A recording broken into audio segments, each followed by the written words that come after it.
रहे हैं कि जो हम लोग सुनो मेरी बात सुनो, हम लोग स्कैन करके अपलोड, ठीक है, सारा डॉक्यूमेंट जो हमने स्कैन करके अपलोड किया था वो वहां पे वेरिफिकेशन के लिए बुलाया था जब इंटरव्यू वाले दिन, ठीक है, तो वो सारा जो था इस वाले में नहीं मांगा था ना, बस तो हो सकता है बाद में अपलोड करने के लिए अपलोड नहीं करवाया एक भी चीज करवाया वही जैसे जाति प्रमाण पत्र। तो ये चीज तो फिर ऐसा करो तुम एडवर्टीजमेंट एक बार इसका पढ़ो अच्छे से, सबसे पहले एडवर्टीजमेंट में क्या लिखा वो सब क्लियर वहीं से हो जाएगा, कोई कंफ्यूजन नहीं है। जैसे हम लोग का एलटी वाला करवाया था ना, तब या तो एलटी वाले का प्रोसेस अपना रहा, हम लोग एलटी वाले में कुछ नहीं किया, बस खाली मेरिट तक नहीं निकाला, बस खाली लिस्ट निकाल दिया कि इतने बच्चों का हो गया बस।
श्रद्धा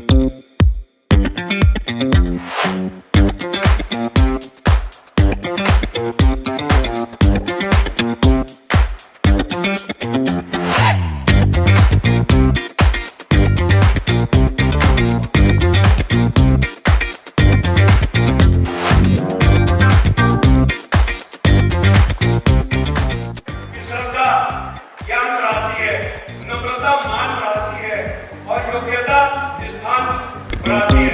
और यदि ये तीनों किसी में आ जाए तो सबसे बड़ा सम्मान बढ़ाती है।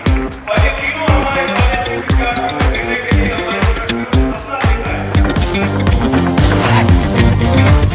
मैं महाविद्यालय के छात्र छात्राओं की सुरक्षा की कामना करती हूँ। आप सभी को इस अवसर पर मेरी हार्दिक बधाई एवं शुभकामनाएं। श्रद्धा ज्ञान बढ़ाती है, नम्रता मान बढ़ाती है और योग्यता स्थान बढ़ाती है। और यदि ये तीनों किसी में आ जाए तो सबसे बड़ा सम्मान बढ़ाती है।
श्रद्धा ज्ञान बढ़ाती है, नम्रता मान बढ़ाती है और योग्यता स्थान बढ़ाती है। और यदि ये तीनों किसी में आ जाए तो सबसे बड़ा सम्मान बढ़ाती है। और ये तीनों हमारे कॉलेज के विद्यार्थियों को देने के लिए हमारे विद्यार्थियों को सपना देख रहा है। मैं महाविद्यालय के छात्र छात्राओं की सुरक्षा की कामना करती हूँ। आप सभी को इस अवसर पर मेरी हार्दिक बधाई एवं शुभकामनाएं। श्रद्धा ज्ञान बढ़ाती है, नम्रता मान बढ़ाती है और योग्यता स्थान बढ़ाती है। और यदि ये तीनों किसी में आ जाए तो सबसे बड़ा सम्मान बढ़ाती है। और ये तीनों हमारे कॉलेज के विद्यार्थियों को देने के लिए हमारे विद्यार्थियों को सपना देख रहा है। मैं महाविद्यालय के छात्र छात्राओं की सुरक्षा की कामना करती हूँ। आप सभी को इस अवसर पर मेरी हार्दिक बधाई एवं शुभकामनाएं। श्रद्धा ज्ञान बढ़ाती है, नम्रता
श्रद्धा ज्ञान बढ़ाती है, नम्रता मान बढ़ाती है और योग्यता स्थान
श्रद्धा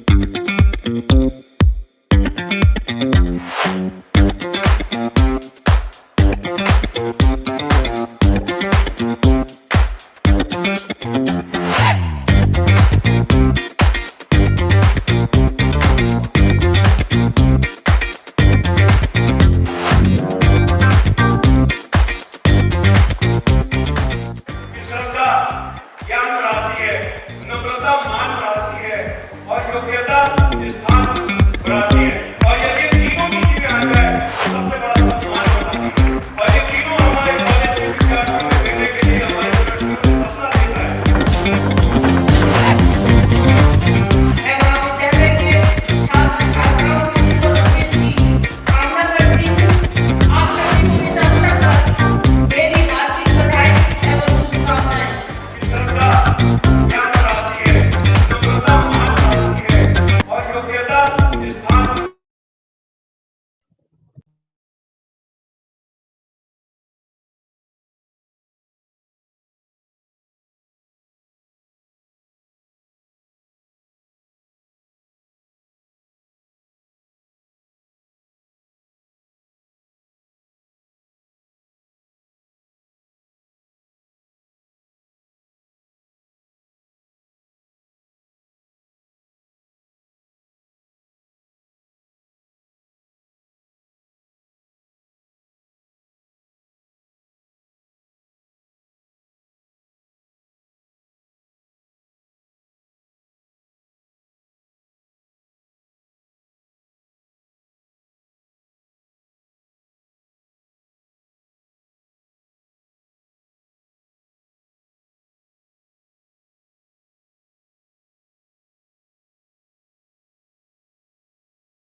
Good morning, everyone.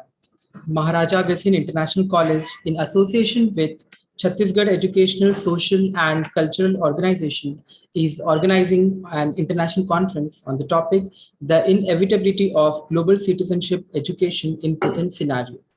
I, Ujjwal Patel, Assistant Professor from Department of Commerce, Maharaja Agrasen International College, extend my greetings to the participants and speakers who have joined us and welcome you all in the second day of the conference. I especially welcome our convener, Dr. Arun Kumar Dubey, Dr. Jyoti Jan Swami, and our keynote chief guest, Dr. Aruna Palta, ma'am, and our keynote speaker, Professor M.A. Khadir, sir. Heartiest welcome. Like yesterday, our program is divided into an inaugural session followed by the two main sessions. So moving forward, with the inaugural session, I take the opportunity to welcome Dr. Arun Kumar Dubey, who is the convener of the conference and the secretary of CESCO. We welcome you, sir, for your delightful speech. Sir, please unmute yourself. Thank you, Ujjwal sir. Thanks. Namaskar to each one of you present here. It is moment of extreme pleasure to welcome the guests who are present here to attend this second day of international conference on inevitability of global citizenship education in present scenario.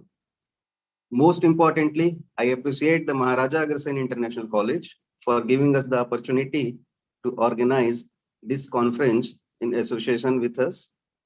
I extend my sincere greetings to the today's chief guest of second day conference, Honorable Dr. Aruna Palta ma'am, Vice Chancellor Hemchand Yadav University, Durg, Chhattisgarh.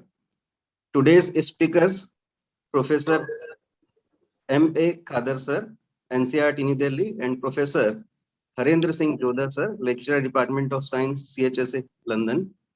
I welcome Sri Rajesh Agrawal sir, Chairman MAC, Sri Ramesh Agrawal sir, Ex-Chairman MAC, and Dr. Jyoti Janswamy, Principal MAC, and all the esteemed participants on behalf of Chhattisgarh Educational, Social and Cultural Organization.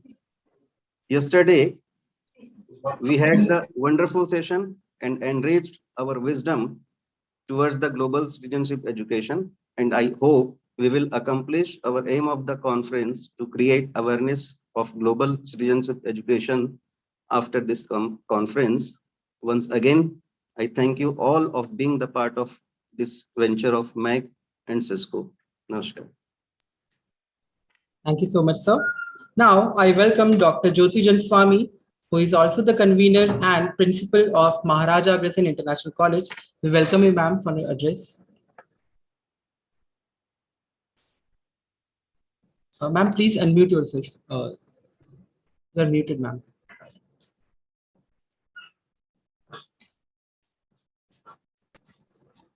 Thank you so much. मैं आज के international seminar के second day के chief guest doctor Aruna पल्टा madam, Hemchand Yadav university दुर्ग का बहुत स्वागत एवं अभिनंदन करती हूँ कि मैम आपने बहुत मूल्यवान समय हमें दिया मार्गदर्शन के लिए। साथ में मैं आज के keynote speaker M.A. Khader sir, NCERT Delhi, keynote speaker Harendra Singh Vora ji को भी बहुत बहुत धन्यवाद देती हूँ, जिनके मार्गदर्शन पे ये सेकेंड डे सेमिनार पूरा होगा। साथ में मैं आदरणीय राजेश अग्रवाल सर, चेयरमैन, आदरणीय Ramesh Agarwal sir, ex chairman का भी बहुत धन्यवाद देती हूँ, जिनके मार्गदर्शन पे ये कार्यक्रम संपन्न हो रहा है। इसके साथ मैं सिस्को के चेयरमैन डॉक्टर संतोष दुबे, डॉक्टर अरुण कुमार दुबे का भी बहुत धन्यवाद देती हूँ, जिनके सहयोग से कार्यक्रम सफल नहीं हो पाता। Thank you Arun sir. साथ में डॉक्टर श्वेता तिवारी, डॉक्टर तृप्ति, डॉक्टर उज्जवल, डॉक्टर अभिजीत, डॉक्टर पायल और सभी फैकल्टी, जिन लोगों ने इस कॉन्फ्रेंस को करने के लिए मदद की है, सारे प्रोफेसर्स, रिसर्च स्कॉलर्स का भी मैं बहुत स्वागत एवं अभिनंदन करती हूँ, जिनके मार्गदर्शन से सेकेंड डे का कार्यक्रम भी संपन्न होगा। Best of luck. Thank you so much. Thank you so much, ma'am. We have now concluded with the inaugural session of the day. We now have a summary report of yesterday's session, for which I invite Ms. Mohini Malevar, Assistant Professor of Department of English, Maharaja Agrasen International College. We welcome ma'am to present a brief summary report of yesterday's session. Thank you so much, Ujjwal sir. Am I audible? Yes, ma'am. Okay. The topic of our international conference, the inevitability of global citizenship education in present scenario, was very wonderfully dealt by the keynote speakers yesterday, as well as the students and research scholars who participated in session 1 as well as session 2. In the first session, we had a keynote speaker.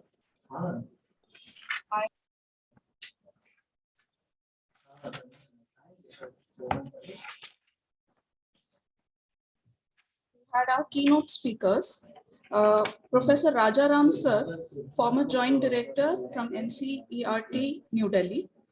He addressed all of us and he gave in guidelines regarding global citizenship. Subsequently, we had paper presentations by Dr. Dhanesh Ram Sinha, Dr. Jayashree Rang Singh, and Ms. Anita Pandey.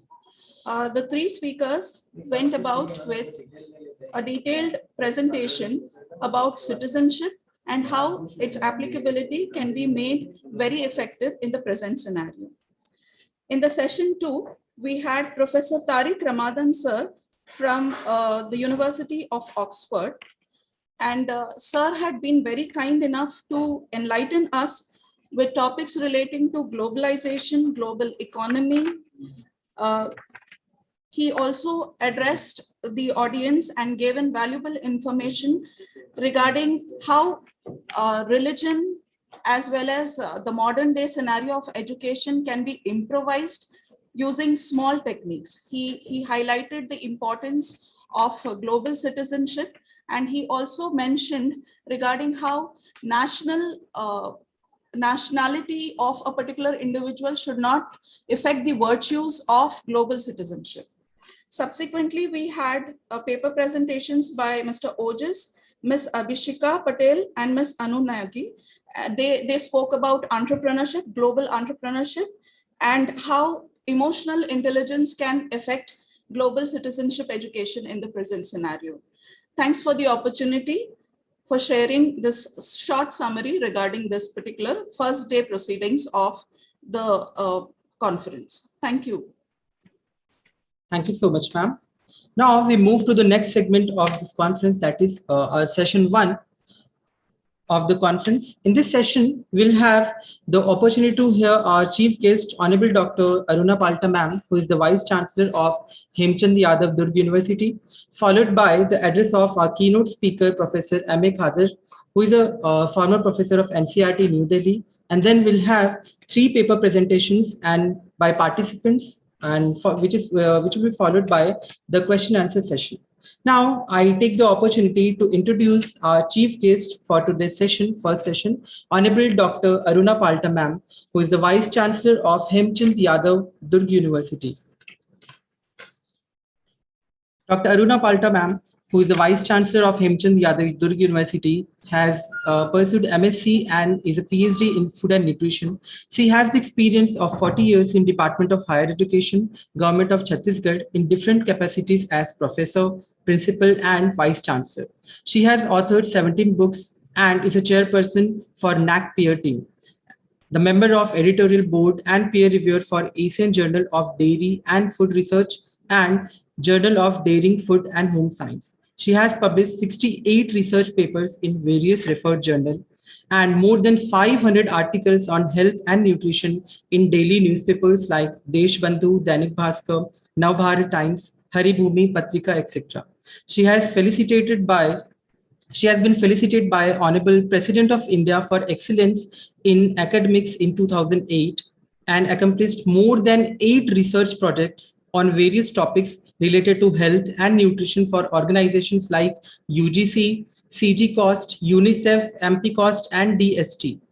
She has guided and evaluated more than 50 PhD theses and above 100 dissertations at PG level. She's expert for preparing state nutrition policy and plan of action for Chhattisgarh state, and also expert for midday meal program for school children of Chhattisgarh state and for supplementary nutrition for TB patients of Chhattisgarh state.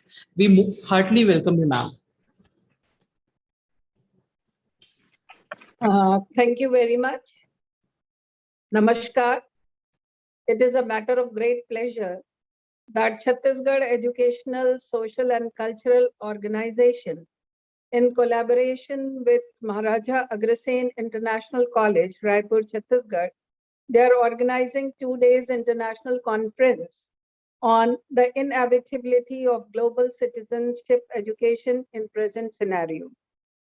I recognize the presence of all the learned academia, guests, principal, keynote speakers, and of course, the coordinators of this program, organizing committee members, and above all, the energetic students who are attending this webinar. As we all know, you people have gone through a 1-day entire session of global citizenship, and I think you all know very well about this concept now. But just to add a few lines on it, I would like to tell you that global citizenship education, it aims to empower learners of all ages to assume active roles both locally and globally in building more peaceful, tolerant, inclusive, and secure societies.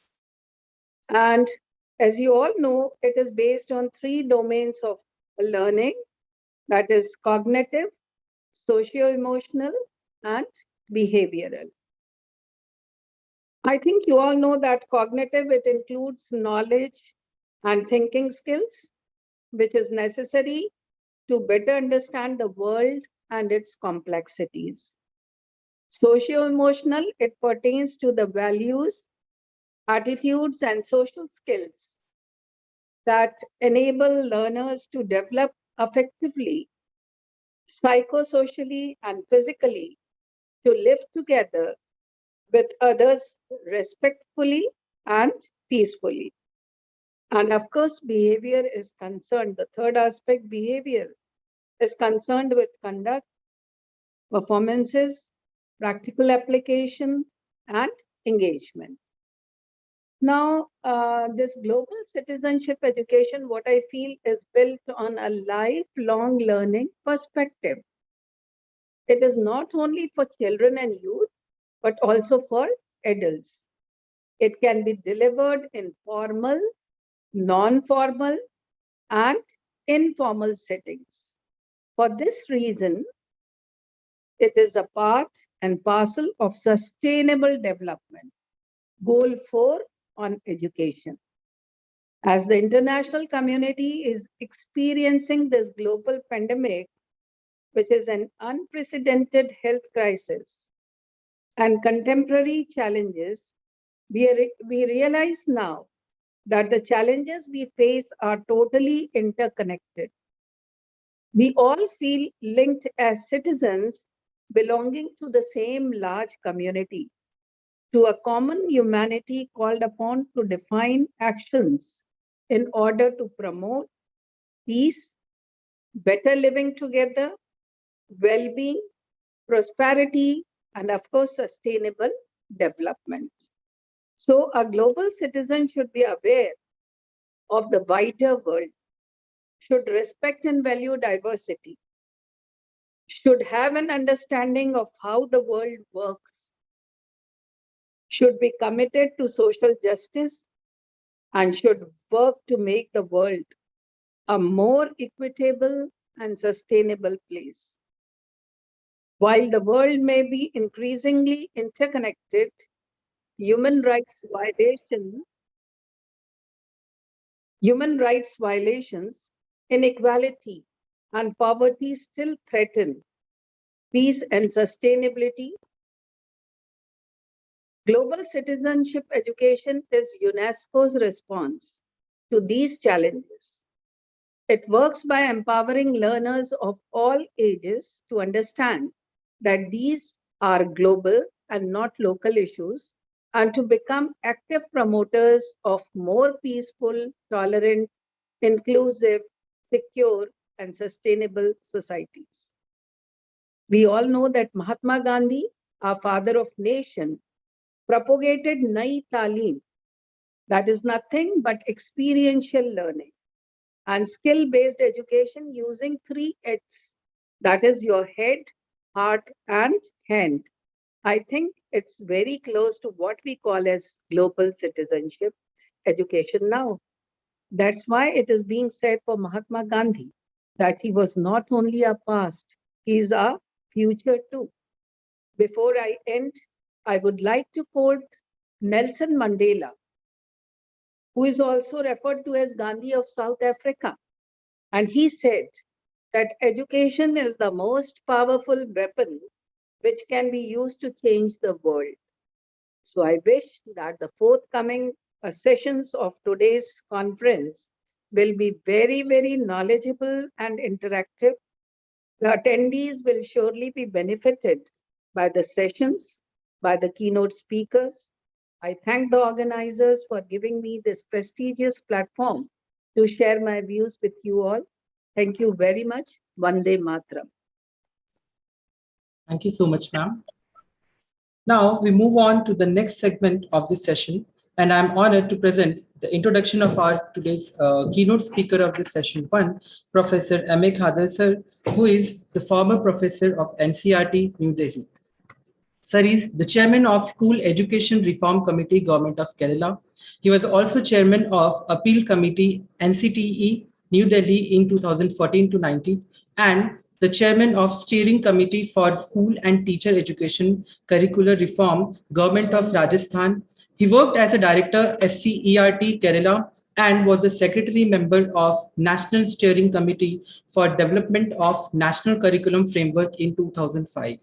He provided his services as head of curriculum group, NCERT New Delhi, and as a principal of Regional Institute of Education, NCERT Bhubaneswar, and Dean Faculty of Education, Utkal University, Bhubaneswar in the Odisha state of India. He also provided his services as a principal in Regional Institute of Education, Ajmer, and Dean Faculty of Education in Ajmer University, Rajasthan state of India. He has completed his MA in Psychology from Department of Psychology, University of Kerala, MA from Department of Education, Central Institute of Education, Delhi University, MPhil and PhD from Zakir Hussain Center for Education Studies, School of Social Sciences, Jawaharlal Nehru University, New Delhi. Along with these qualifications, he has completed Education Policy Analysis and Planning from Harvard Institute for International Development, Harvard University, USA. We heartily welcome you, sir, for your address. Open it. Mr. Patel, can you hear me? Yes, sir, you're audible, sir. No problem. Can you hear me? Yes, sir, you're clearly audible. Thank you. Thank you so much. Very grateful to make college authorities, organizations, particularly the principal, the chairman and patrons of make institutions, the Honorable Vice Chancellor of the university, and other members, the faculty, and the organizers too. And also especially thank Dr. Abba Dubey for connecting me with this program and also with the organizers. Thank you so much. Friends, the theme, if you take globalization, this citizenship, global citizenship, if you take it. We already had a session yesterday, series of sessions. Now you're turning to the today. When I look at this theme assumes very significance, particularly when you take it, the world scenario or world situation today. The nations are divided by boundaries, ideologically, and political groupings too. But also, people are divided by, if you take it, or disconnected by religion, by nations. They're divided by politics, and they're classified by wealth. Means all groupings have been done by it. In such situations, you find the concept of global citizenship assume lots of meaning. It is not just confined only to cognitive aspects of social psychological dimensions alone.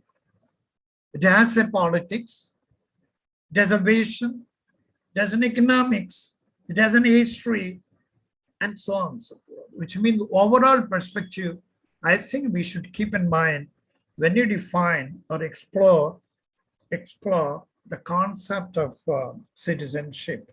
This has a particular meaning when I look at this. Of course, cognitive and emotional dimensions very assume significance here. Social, emotional, and moral principles too. Because we are trying to collapse or break the national boundaries, religious boundaries, caste boundaries, race boundaries, the economic stratified natures, and political ideological boundaries set by people, drawn by people these things we are trying to break it and bring human beings together. That is, we are not just looking at people, there are human beings, we are all human beings too.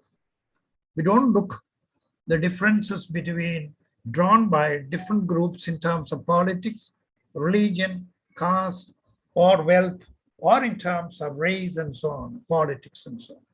So in short, what I mean is there is a humanity we are looking at it. Across the borders, we try to look at people as oneness of the people. What I call the humanity dimension, there is a deeper meaning of love and kindness that exists in human beings. That's very important. This is particularly when you talk about education. Because education, this institution, I believe, is engaged in the development of teacher community. Teachers, when you deal with the teacher community and education, actually it is a responsibility of the teachers to shape the young learners into human beings. You are not trying to create individuals. You are trying to create human beings. In that case, we have to understand the basic meaning of love that inherent in each person. It is embedded in each person that we have to untap it. We have to uncover it, shape it, and allow it to grow. And then only the idea of humanity will survive. In this case, I like to cite a small story. Then I get into the second part of it. I divide my talk into two parts.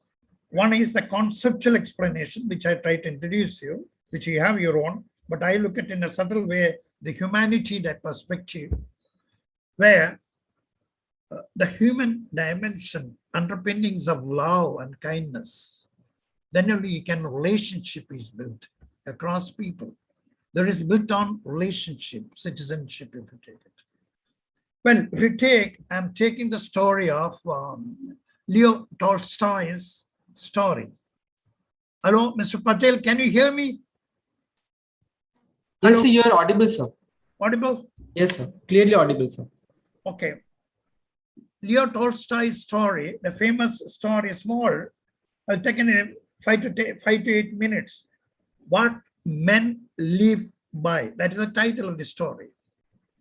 Here in this story, there is a cobbler, a small family of cobbler. He's a poor man. His name is Simon. He was living with his wife, small children, 2 children. But they were so poor that he had only one leather coat, sheepskin coat to wear for husband and wife. But they decided one day to buy a new one. So that he found that he has only 3 rubles. Actually, it requires 5 rubles to buy one sheepskin coat. So he had only 3. Then he told his wife, I'll collect the remaining one. It's a cobbler because some customers had to pay him money, owe him money. So he said, I'll go on the way, I'll collect money from my customers and go. So on the way, he got only 20, what he call kopecks. That is a small denomination. 20 kopecks is not even a ruble. So he had only 3 ruble and 20 kopecks. So he went with that to the town. He went to the shop. The shopkeeper said, no, I won't be able to give you the the sheepskin coat unless you pay the entire amount. 5 rubles he had to pay. He had only 3. He said, I will not give on credit. So what he did is he came disappointed, came up, and he went into a liquor shop. He had vodka. He drank vodka. Then slowly started walking back home. Walking back, he's coming, he found on the way near a shrine, he found somebody sitting in the shrine. Found that he's sitting a naked fellow, sitting. Then he got frightened. He thought he may be dead. Somebody might have killed him. I don't know, touch him. So he started walking ahead of him. Then suddenly stopped. His conscience told him, why you are a coward? Why don't you look at him? Why do you go away? That internally he was kept talking. Then he turned back, came and looked at the body. Man sitting was frozen, terribly tired, was naked. Then immediately he gave his coat, leather coat to him, or told him to wear it. Then asked him to go with him. He took him with him to his house. As he reached his house, he found his wife saw him coming with another fellow. She knew that he is drunk. Then suddenly she got annoyed with her husband. He said, no, she shouted at him, saying that, why did he come with you went to bring a coat, buy a new coat, but you're coming with an unwanted naked vagabond. There is no space here. I won't give you any food. Shouted at him. Then this poor fellow was sitting with him. Then husband was arguing with her, but he couldn't do anything. Finally, his wife felt what he called pity, took pity on him. When he looked at the fellow, he was very shivering. So pity on him, she gave him food. Both of them, she gave dinner. Whatever the bread and soup and all gave him. When she gave the food, this poor fellow looked at her and smiled. After that, stayed there, slept. Next day onward, Simon told him, you stay back here. And his name is Michael. The Michael started learning shoemaking. From continued. Found that he's a good cobbler. He can make a good shoes. So his name spread across the area, far and wide. People from far off came. One day they found a man, a rich man. Then the man came. A lord, powerful man, on a horse-driven vehicle.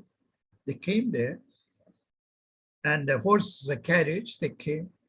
As soon as he got on, a servant followed him with a leather, big packet leather.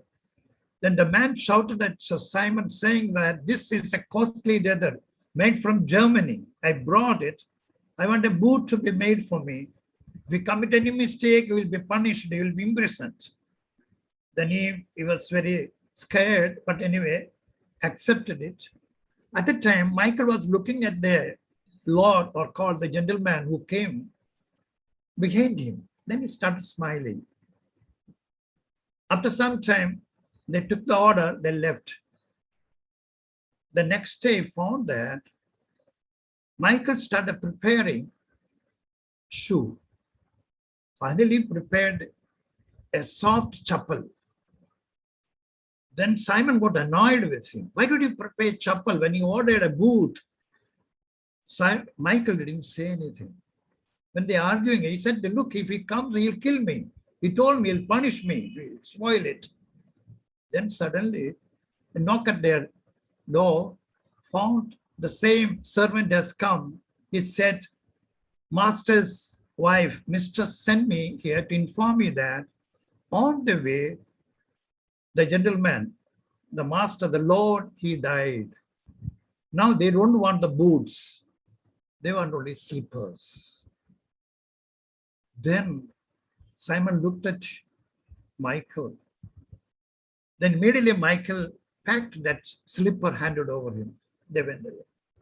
After some days, went on. It was the 6th year in their life where Simon was staying and Michael was staying in Simon's house.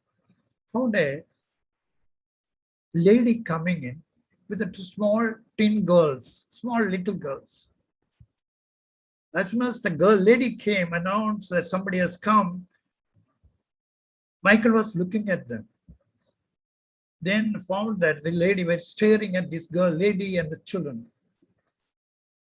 Then Simon asked him, the lady told him, wanted small shoes for these little girls. One of them was a bit lame. So they took the measurement. They were talking. They said, then Simon inquired, how are your daughter, how are the things and all? He says, they are not my daughters. They are not related to me.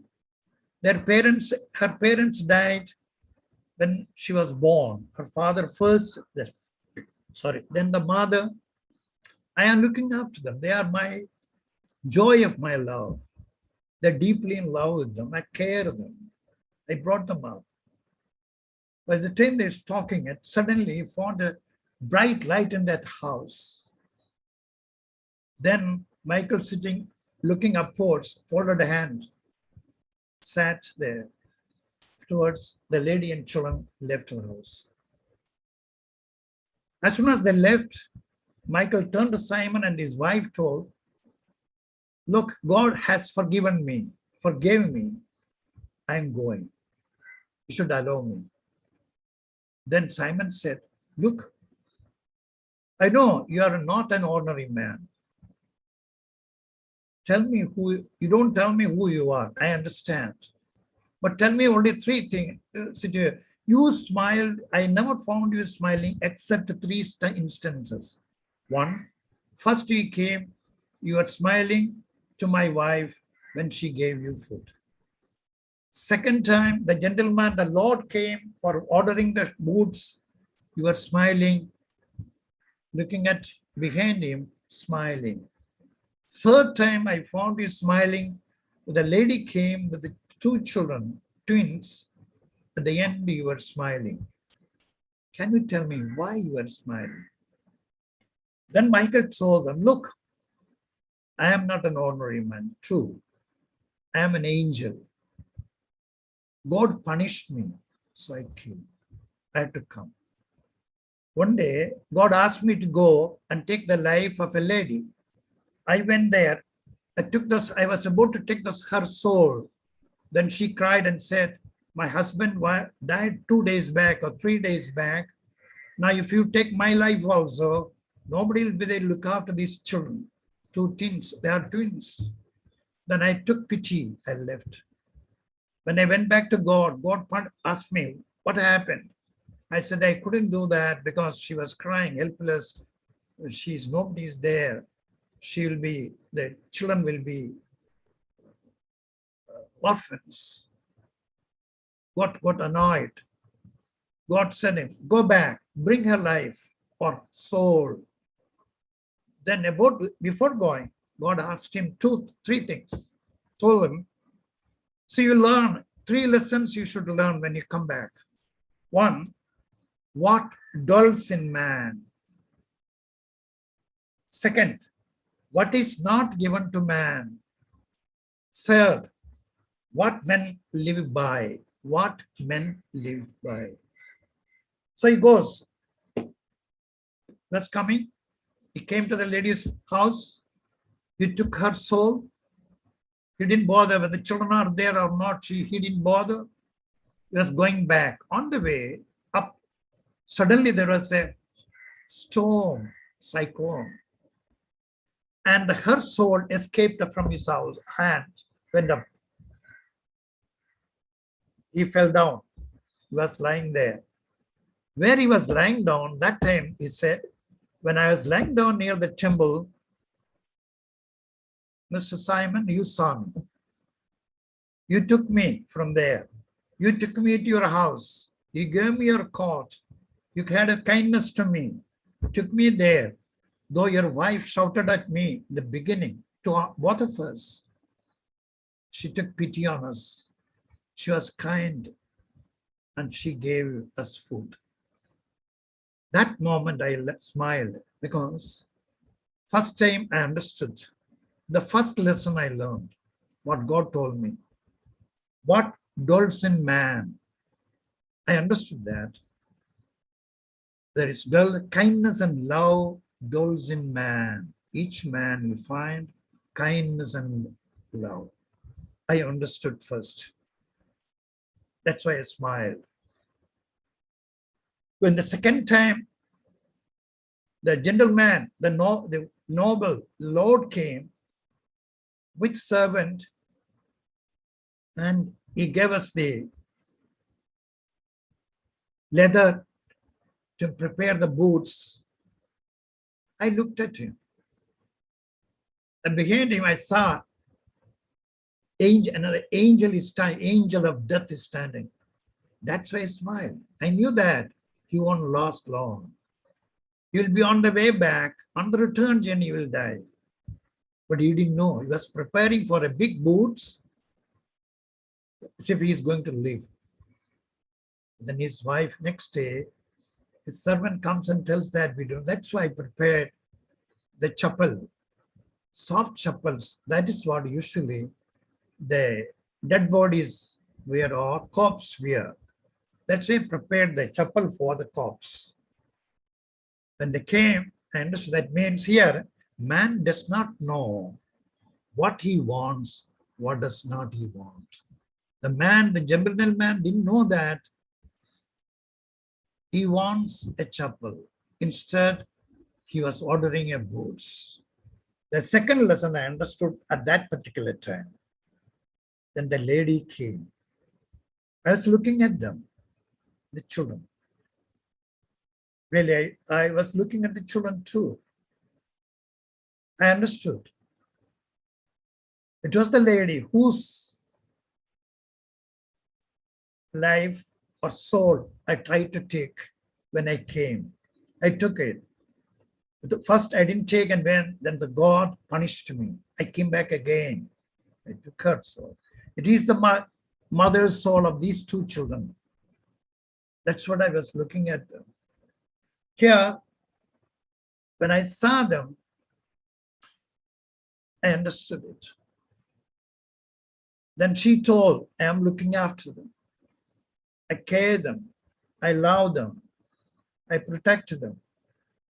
I'm a stranger, but they are my children. When she said all these things, I found the children happy. I learned the third lesson, what men live by. What Michael said is, I understood that. Man live because of love. I understand.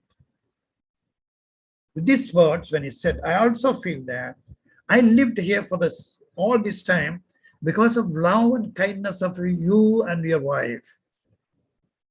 Same with these children, small two kids, twins.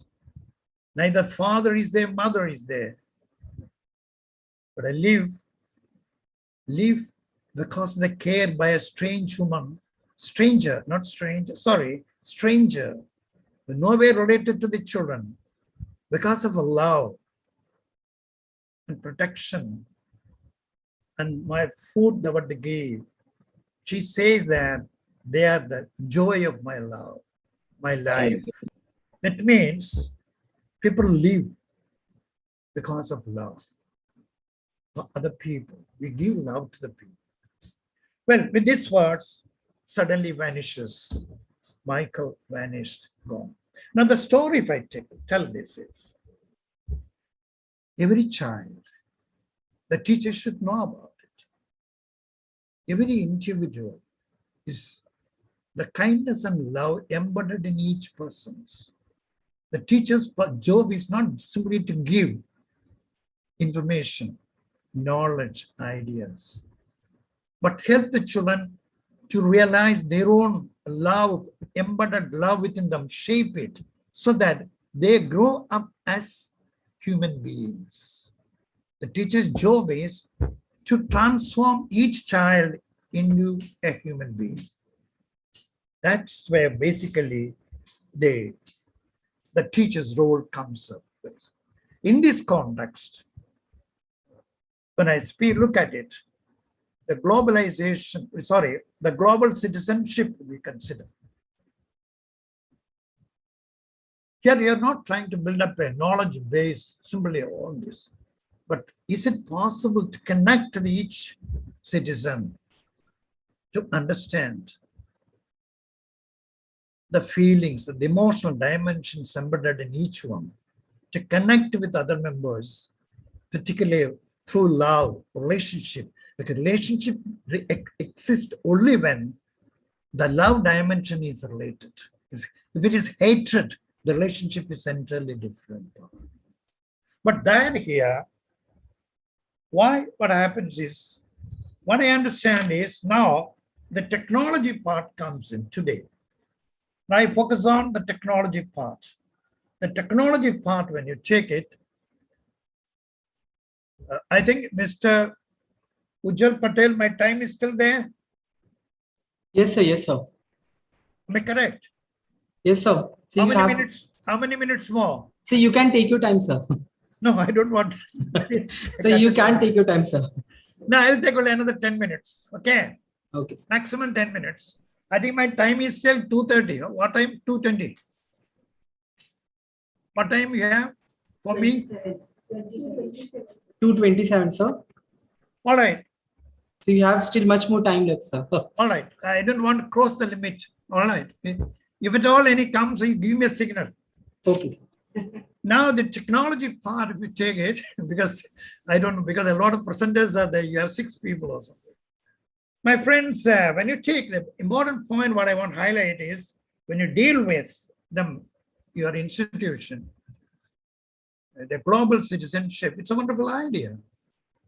Because we bickering, we fight among ourselves on simple things, even within the caste, within the region, and across the nations, all these political groupings, all this we give. That time, you're trying to bring the concept of citizenship, global. That's a beautiful thing. Where the underlying principle, the humanity, the undercurrent is, further if you go deep, the love dimensions, love for people. You should know that once the love exists, that means we should be able to connect with others too. We have to understand other one. To take even the nature, we get to learn many things too. Take the case of mango. I know all of you know about mango tree. Mango. The mango tree doesn't eat its own fruit. I don't know. I never seen a mango tree eating its own fruit. Same thing if you take wheat plant. Wheat never eats its own wheat product. This I didn't tell it. This was told by none other than the great Pope, present Pope, Rome, Pope, said that. It's an important point. It opened my eyes. What he wanted to imply that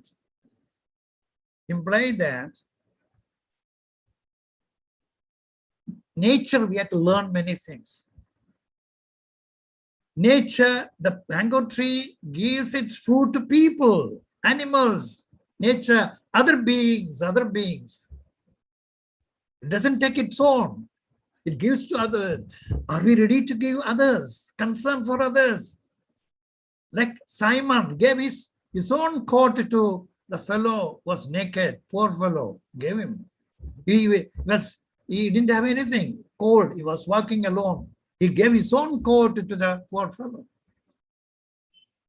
So that means we want to really concern, the empathize, the love concern, then only this dimension of relationship can be built on. And that purpose, you use teacher. Teacher is the main agent, is a wonderful person.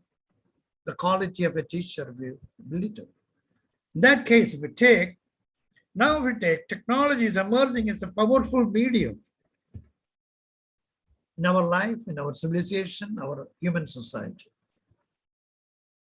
Now take, for example, now, I think there in Chhattisgarh also, most of the states now, schools and institutions are run by, even this conference is through online. The online, we are connecting me. I am sitting somewhere else. You're all somewhere else. You may be sitting in different corners, but we still get connected. It's a powerful medium. I appreciate it. I've seen it also. Some school systems and all.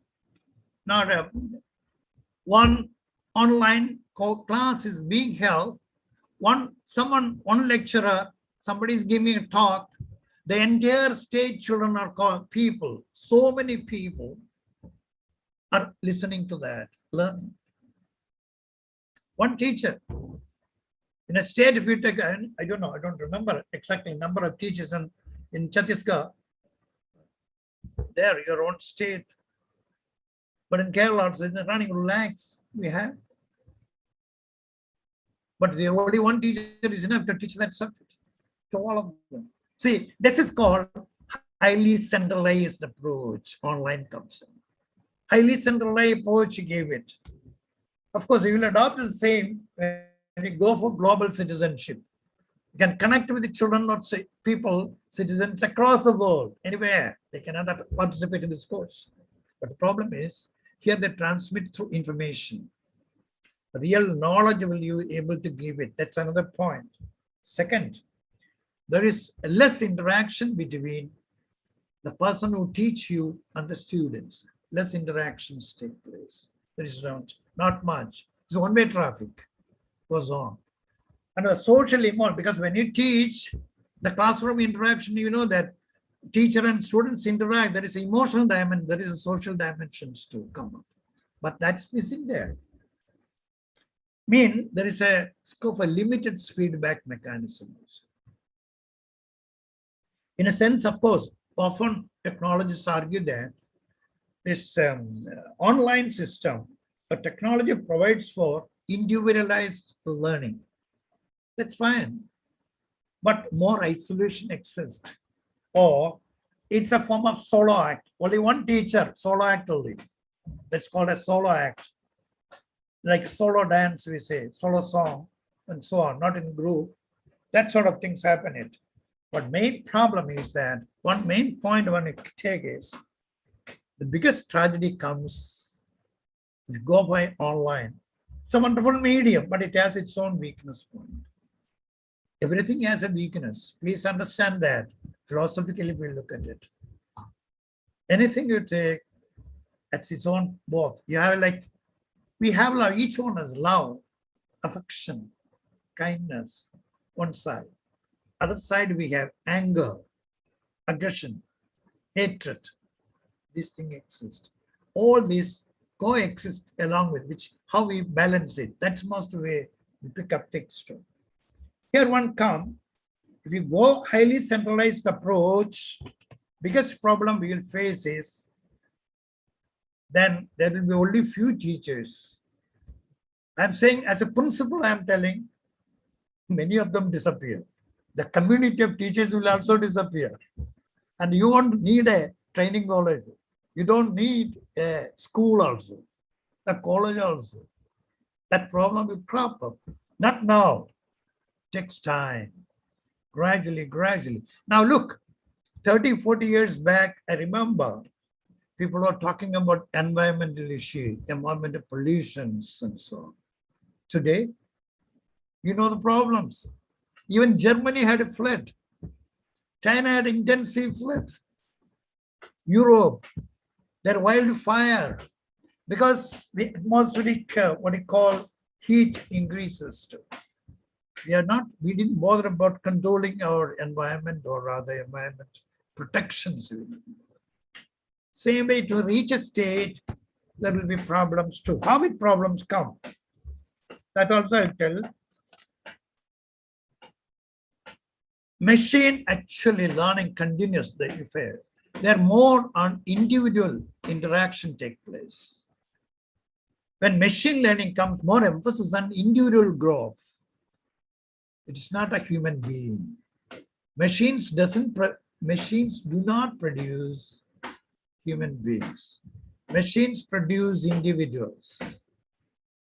But a teacher is required for giving a human touch. That's very important point, fitting it. But digitalization comes in, there will be a divide between people, very much divisions will take place. Those who know capability, there's less capable people. Like, rich and poor, there's a multiple variations take, but digital divide will come. Technology does not mean I am against it. Please don't misunderstand that I am against technology. No, I'm not against. I'm trying to figure out how it will operate in the society or systems, how it will affect the society. For example, the technologists argue that the future industries, maybe in another period of 20 years, by 30, not 30, 40, 50, major industries in the world will be on internet, will be one major industry. Second, e-learning will be another major industry. Another major industry, artificial intelligence will be another major industry. Nanotechnology is already there. These are all major techno industries. Genomics will be another major. Robotics, robots will be another major one. Cyber security is another, is emerging it now, coming up problem, cyber. Data science, another one coming. Drone, even now drones are available. People use it in marriages and all, taking photograph and so on, they use it. So friends, in these cases, these will become some of them, I said not all, I didn't mention. There are 2025 lists, they created it, told about it. And they say this will be the major industry, it's going to affect our life. It's all based on that. They say, for example, artificial intelligence growth, things will become automatic function. For example, you can see now, because technology will have a more power to automate things. Automatic things will happen automatically. You don't have to do anything. Like there's now cars are being developed without driver. They drive. No driver is required. Automate. Oh, there are so many sensors will be there. I depend on the problems too. So here there are devices now developing to read each one of the brain signals, so that if I use it, I can understand Mr. Patel's brain, what is thinking process. I can use it. See, you can understand me and I can understand your brain process. That is a dangerous line. See, if somebody, they don't want you to plant you something, they'll use that, your mechanism, to say that your thinking was this. What will you do? So it has a both positive and negative dimensions too. So brain technology, it is a device as to read your brain, your thought, understand your thought process. Similarly, there are other devices like I told you about car, driverless car. So that such one device will help you. They can understand, the car will understand the defect in the road, but can proceed or not, help you to detect it.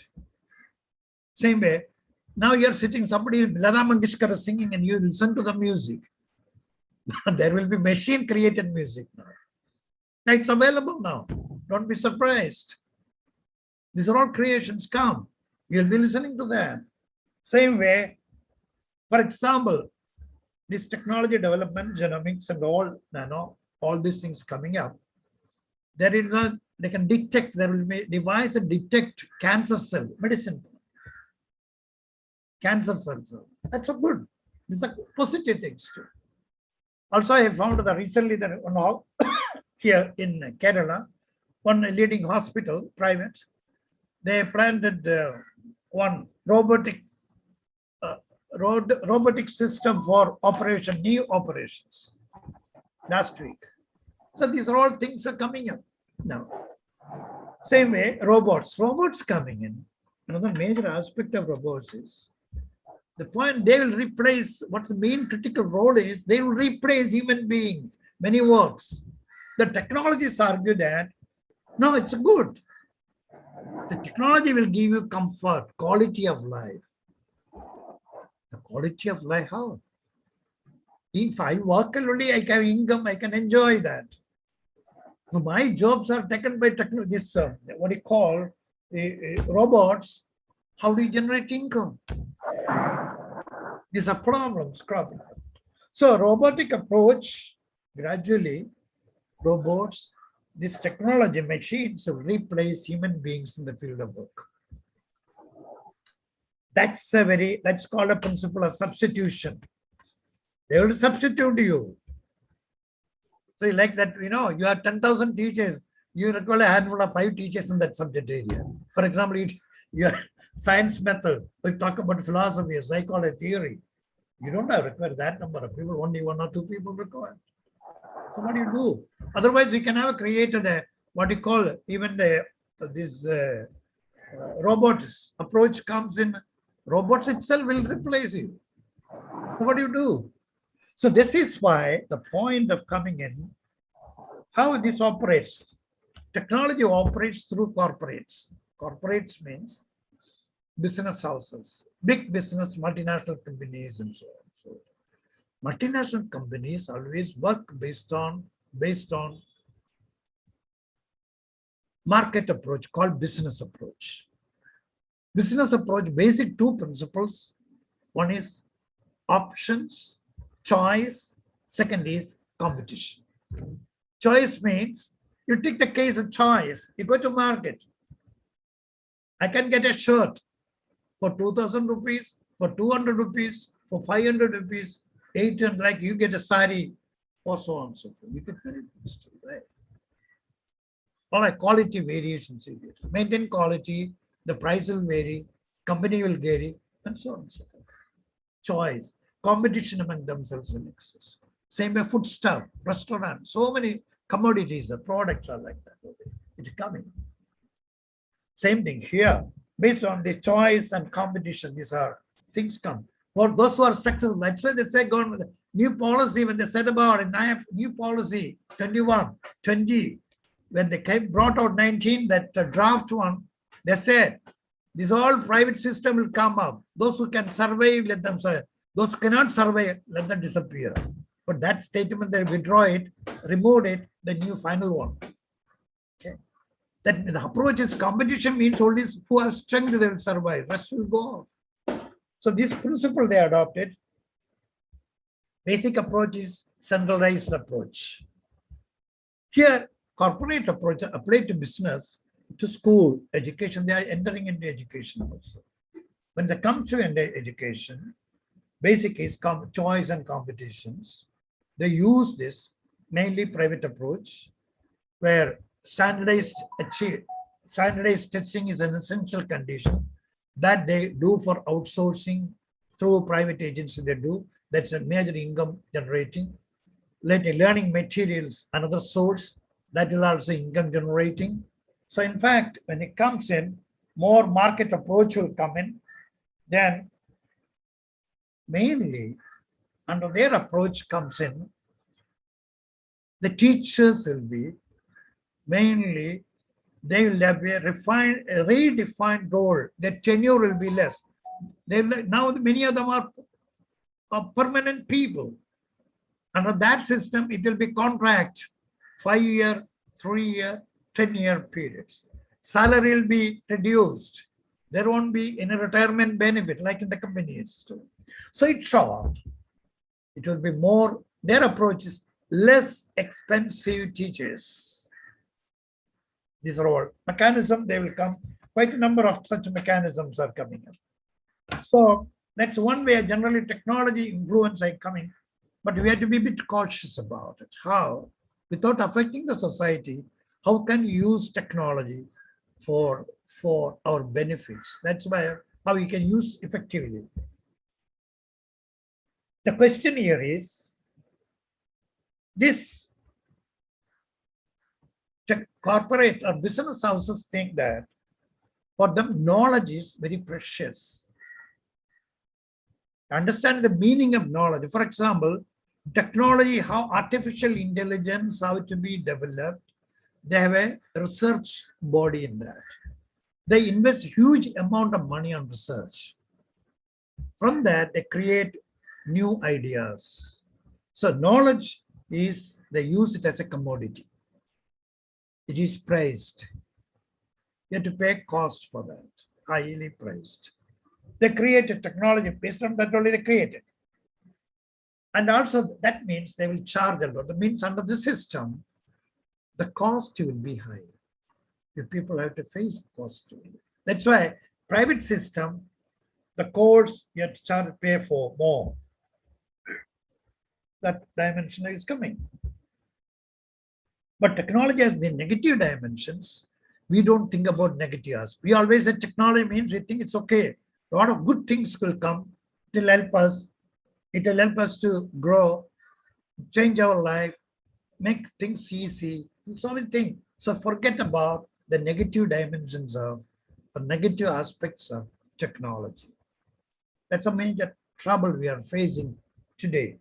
Also, human sufferings is there. And also, every application has a negative dimension. You take any technology or any new policy you take it, it will have a negative dimension. It is something like, please try to look at it. You take a hill, like Himalaya. You don't have to talk about Himalaya. In your own area, hill is there.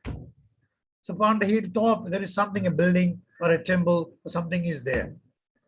You go up. You are going up to the hill, there is a path. There is a way. There is a pathway to go up. The path that is ascending is the same path for coming down.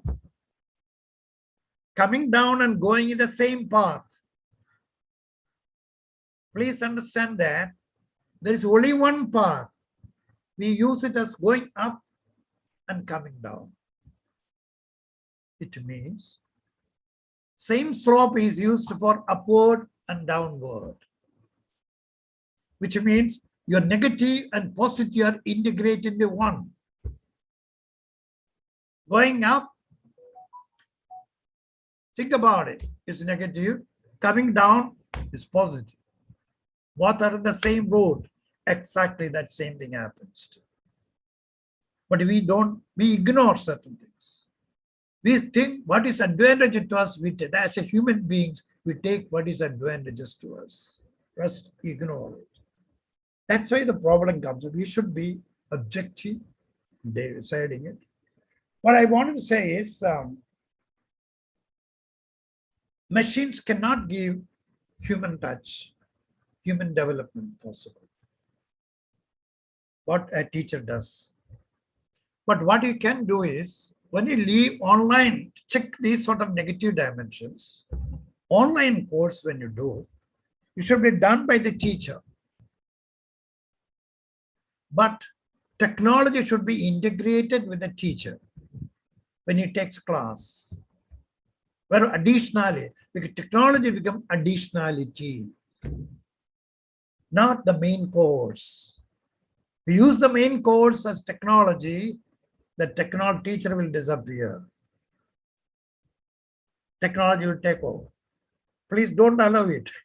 Use technology as an additionality to teacher.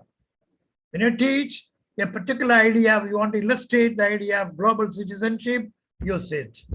Use online for teacher. Additional thing recorded or live programs you bring through that. So the teacher will illustrate it. So the teacher damage won't happen. And this is why is it? Because e-learning, use it for strengthening teacher professionalism. Should use for teacher professionalism development. In that case, because we are human beings. We are not programmed beings. Please understand that we are human beings. We are not programmed beings. For example, if you take robots, they are all programmed beings. Let us not become robots. That means it drifts off from our hands, the quality of life, independent thinking, everything. But in this case, that is to be done by policymakers who make the policy, and hope that the system will continue so that the technology will use it for, it's a good medium for strengthening global citizenship idea. That's very good. I appreciate it. But the negative aspect we have to keep in mind. We have to blend it with the teacher, and technology we use it as an additionality, not the main course. That's one point. And same idea, when you take it to your own running classroom situations in your college, use technology as an additionality. Then only the humanity perspective, the underlying elements of a human being, love and care, kindness and love, that only helps you to link it with other beings too. Because all these things are relational. Please understand, all these are relational. Because now I am related to with you people only on this theme, as a teacher and as a colleague, as a person who who are academic relationship we have, nothing else. So whole thing is based on to take, there is a relationship. It's based on certain conditions too. Whole thing exists on relationship. So friends, I wanted to indicate here is global citizenship. If you take it, I look at it in a different way. The whole thing is built on humanity perspective, built on the love, kindness and love embedded in each one. We are able to tap it. You can relate with other people. All people can be linked together. You'll be able to look beyond the boundaries created by man, like nations, religion, caste, or wealth, politics, and so on and so forth. So thank you so much, friends. I don't know if it was useful to you or not, but this idea that I think we should think about it, use of technology, in which way you should go.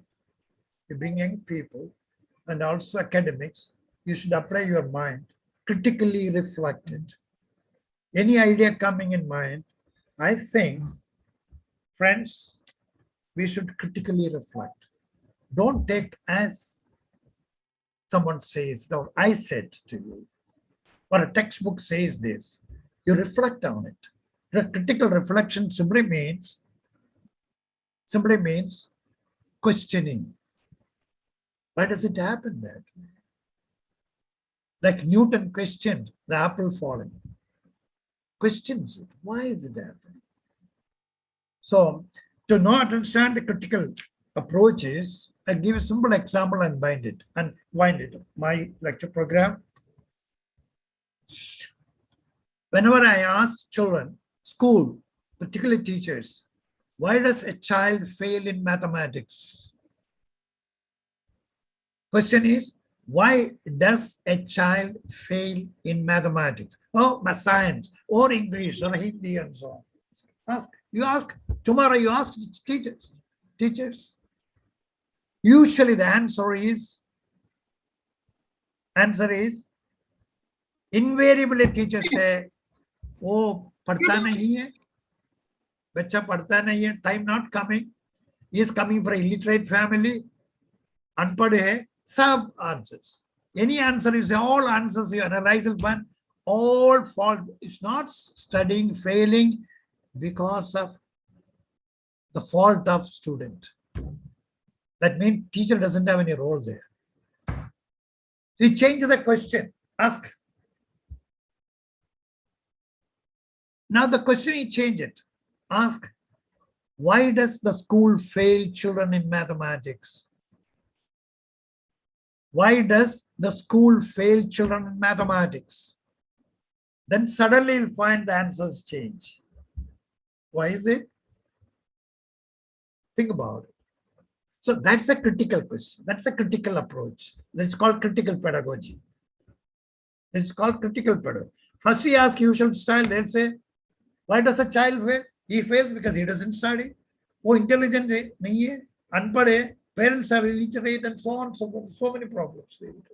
All related child. But he changed the question. That's a critical question. That's it. Why does the school fail? Then you will get a change. Different answer will come. Well, friends, thank you so much. Once again, thank you all for giving me a patient listening. And also the organizers, we are the institution's patrons, chairman, patrons, and also the principal, the Honorable Vice Chancellor, the Honorable Principal, Honorable, what do you call, Chairman and the patrons, Honorable faculty members, on listeners, students, community, presenters. And thank you so much. And also, I thank Dr. Abha Dubey for connecting me with this group. Thank you so much. Thank you all the best. Thank you all. Long live, be a successful program. Run it. Thank you so much. I'll now leave because I have small problems. Okay. Thank you so much, sir. Thank you, sir, for providing such a wonderful insight on this topic, sir, of global citizenship education with technology. Sir, we have 1 to 2 questions. Just if you can spare All some right, more all time. right. No problem. Now, I think I am within the limit only. Am I correct? Yes, sir. Yes, sir. Exactly. Thank you so much. Bye. Sir, Send me. You want a question or something? yes, sir. Good afternoon, sir. This is Dr. Abha Dubey. Okay. And I have listened all the lectures and I am very touched with your lecture. And this is a question arise in my mind that how can we develop this type of sympathy, empathy, and consciousness towards other beings, sir? We always think, means we all say that we should be like this, we should be like that, but on practicability, we do not follow all those things. So how do we develop this type of consciousness and empathy towards the humanity? Yeah, it's a very difficult task, but unless, see, for example, then what are you going to do with the global citizenship? How are you going to do it? See, that's why I said you're giving only information of what is the government, that you can't help it. That's why I said technology will fail. Here, the main point is you have to change the person. There, you have to bring in change within the person's perception, ideas, mindset, the heart. One easiest method is you have to bring in is first one. There are so many ways you can proceed, but one you can start with for our interested life cases or stories you bring in. Illustrate it. Go for a discussion of it. Then you can feel. For example, it's not good to me for you. I to try cite and simple. I'll tell you whatever may it. There are people who kill people on religion or caste basis. Is it? Create a story of that story. You don't have to create a story. There are so many things happening around. Okay. Or exploitation of one family, individual by the other group. Are you getting it? And you are not able to connect with other group across the country. That's one. Another one situation you bring is, what is the advantage of connecting with other members across the world? For example, somebody is living in Iceland, or somebody is living in Ireland or Northern Pole. There are so many people in that regions. By linking with them, knowing how their life, how it is enriching you, your friendship. So this sort of stories, not story, life histories we bring in, illustrate, go over a debate, discussions. Through this, that's one step you can build it up. It takes time, number of strategies here. My feeling is always a lived experience is always much better. But second thing is, always remember one thing. Like you teach or results exam, you will never get 100%. You'll be around 80%, 90%, 95%, and so on. So take away, there will be some failures, forget it. But majority try to attain that target. That's why you approach it. But don't get disappointed, but always struggle to. You have to need a continuous struggle to achieve the goal. That's why you make effort for that. That again, I suggest to you, you have to collectively, 4 or 5 people, colleagues will work together to develop it, idea, not independent. That will be a problem. Collectively, approach always will be useful, beneficial, because different minds putting together, you can have a critical examination of ideas. Any other? This is what I believe. You can have a different view, and no problem. Thank you. Thank you so much, sir. There is one more question. is national education policy can contribute to develop this consciousness towards global citizenship education. National Education Policy 2021 can contribute to developing this global citizenship education. It depends on you, Dr. Abba. Policy, what will you do? How you try to perceive it and use it. Policy can't do anything, but that policy in the sense, you have to interpret it and use it. You are able to do because you get enough support system within the organization and you conceive the idea, put it together, go, fine. But again, that's a very problem. Otherwise, neither the minister nor the secretaries will come tell you do this. That's the whole time. You conceive that. That's why I said a collective effort is always much better. Okay, because they will speak. Because the policy when you write, we'll say, write many things like, teacher. Like, the famous statement, Guru Brahma, Guru Vishwa, and all those. But naturally, when you look at teachers, you don't look at that way. In speech or writing, you do that. That's a trouble. But always my approach, my feeling is that when you say Guru Vishnu, Guru Maheshwara and all, that's fine. There's a meaning in it. You can see that meaning, operate it. That's one point. So when you operate level function, the idea of teacher and student, you should meet the relationship. Actually, one thing I would like to tell you, the teacher and student, there is a relationship. I don't know, you think about it. Not this way, talking about it. Now, philosophers said long back, I'll tell you, they said is, one dwells on the other. Dwell means D-W-E-L-L, dwells on the. One lives on the other. Which means, to take the meaning of teacher.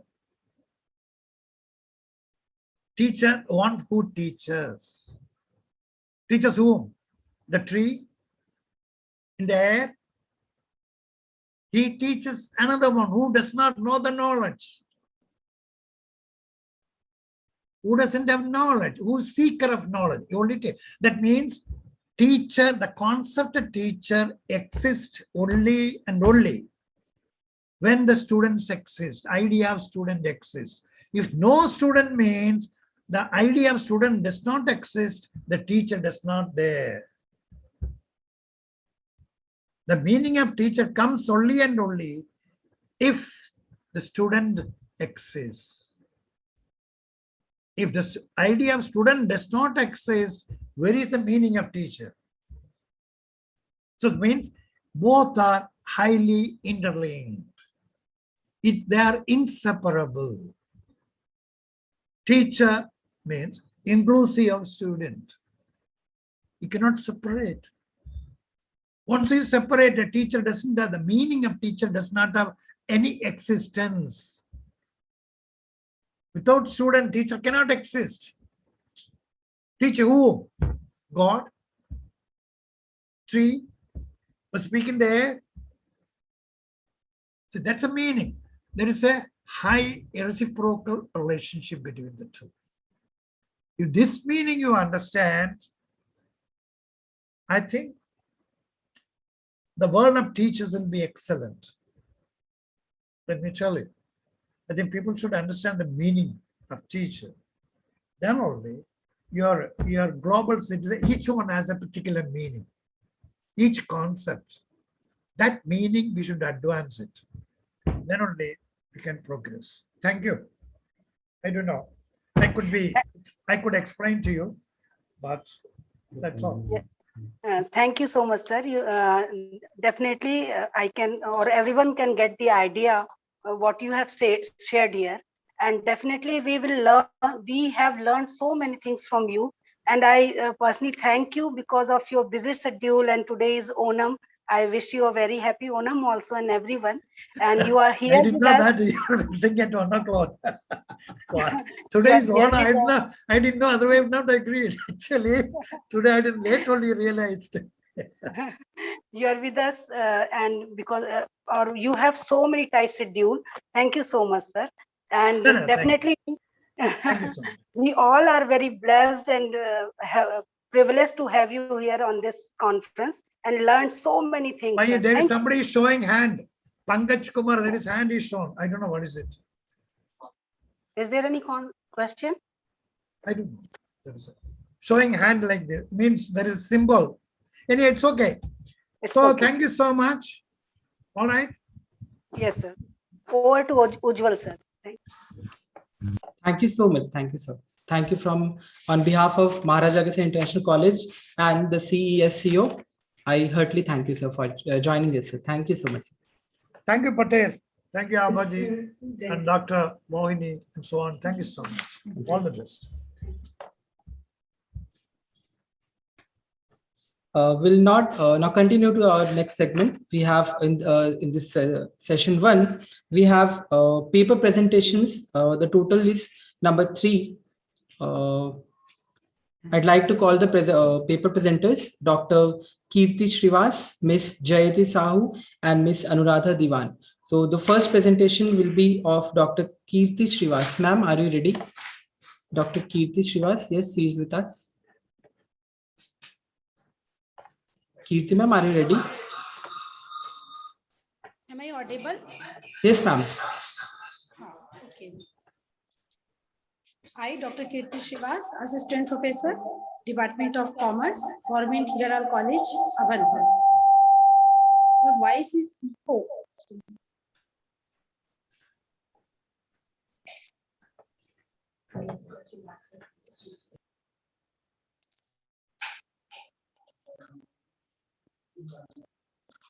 Am I audible, sir? Ma'am, there is a lot of echo in your voice.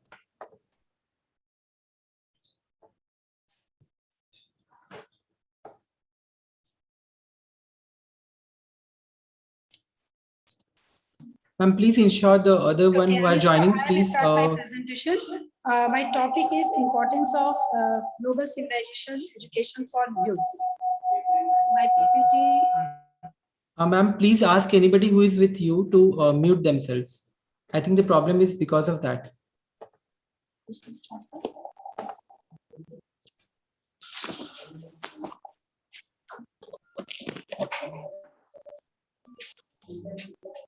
Is PPT visible? No, ma'am, please share a screen. Okay. Yes, ma'am, it's visible now.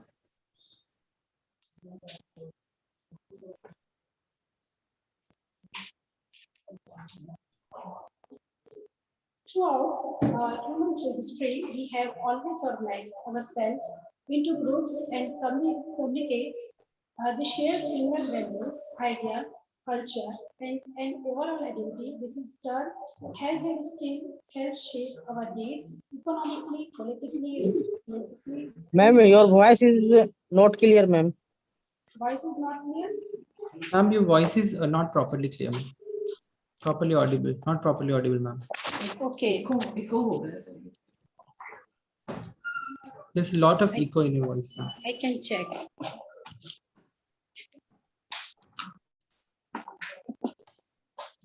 Am I audible, sir? Yes, ma'am.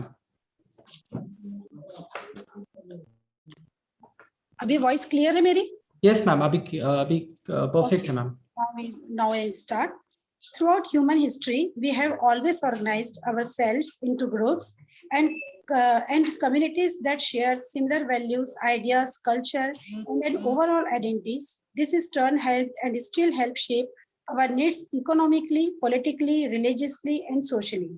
But in the 21st century, as the world has less physical and communications barriers, we have seen a rise in higher demand for global engagement, resulting in global citizens who crave a sense of belonging to a world community rather than a small local one. The concept of citizenship, such as a legal status defined by civil, political, and social rights, legal person free to act according to the law and having the rights to claim the law's protection. It need not mean the citizens takes part in the law formulation, nor does it require that rights being uniform between citizens.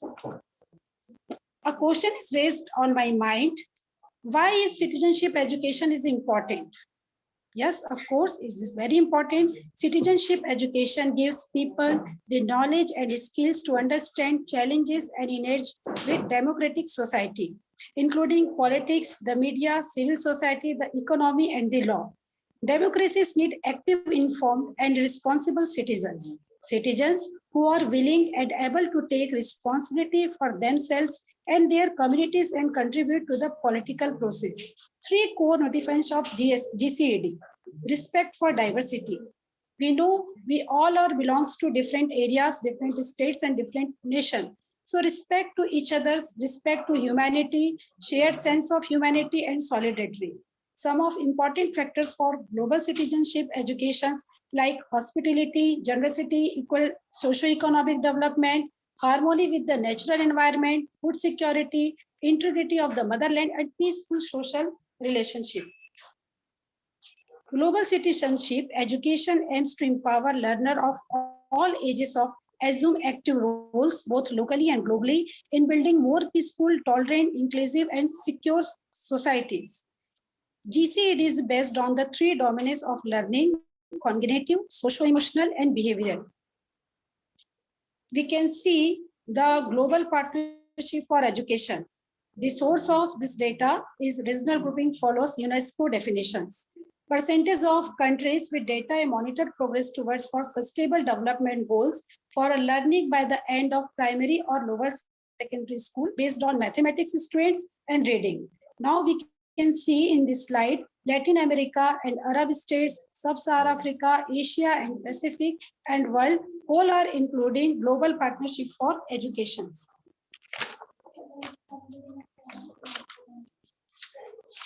The most important factor, how does it benefits young people? Impact of globalization. Without globalization, civilization is not possible. Globalization is a main factor for civilizations. So globalization has proven to make a positive impact on the quality of life of people in developing countries. Funding from foreign countries and industrialized nations are helping many developing countries to decrease poverty. These funds are spent on improving the social health, transport, structure, and education of developing countries, helping them with a standard of living. How does it benefits young people? What is how to necessary for your young people? This question raised on my mind so many times. So it helps them to develop self-confidence and a sense of agency and successfully deal with life's changes and challenges such as bullying and discrimination. Sometimes we read in newspapers and media spin such type problem facing our youth. It gives them a voice in the life of their schools, their communities, and society of a large. It enables them to make a positive contributions by developing the knowledge and experience needed to claim their rights and understand their responsibility. It prepares them for the challenges and opportunity of an adult and a working life. Citizenship also brings benefits for higher educations and other educational organizations and for a society at a large. At young citizens, we believe society is the best when we all join it. That is when we all bring our energy and judgmental to it. This helps make it fairer and more inclusive. It supports a democracy in which people participate and belong. We have countless examples of how even the youngest can make a difference. So let's make this a reality. Let's help people become effective citizens. The cost is much greater if we don't. Next slide, please. More opportunities are offered to the younger generation, but it requires creativity, flexibility, and prospectiveness. अभी हम लोगों ने देखा होगा कि America में जब Trump की सरकार आई तो ट्रम्प की सरकार ने ये घोषणा भी कर दी थी कि अब अमेरिका में वही लोग सिटीजन्स रह सकते हैं जो उनके इकोनॉमिक ग्रोथ को हेल्प करें. विदाउट इकोनॉमिक ग्रोथ बर्डन बनने के लिए आप हमारे देश में ना आए. तो ये हमारे इंडिया में भी होना चाहिए कि बर्डन्स के लिए आप किसी शरणार्थी को शरण ना दे जब तक कि वो आपके देश के लिए इकोनॉमिक ग्रोथ में हेल्प ना करे. तो इसलिए बहुत जरूरी है more opportunities are offered to the help flexibility and protectiveness in the education of global citizenship. time is very less for me, so I conclude my presentation. The world without borders with significant distance reductions due to technological advancement is emerging. Global citizenship involves caring about the people with whom we share the habits, respecting their opinion and human rights. By building a more peaceful world, the world needs global citizenship education more than ever before, as humanity is plagued by poverty, adverse climate change impact, and in fact, others.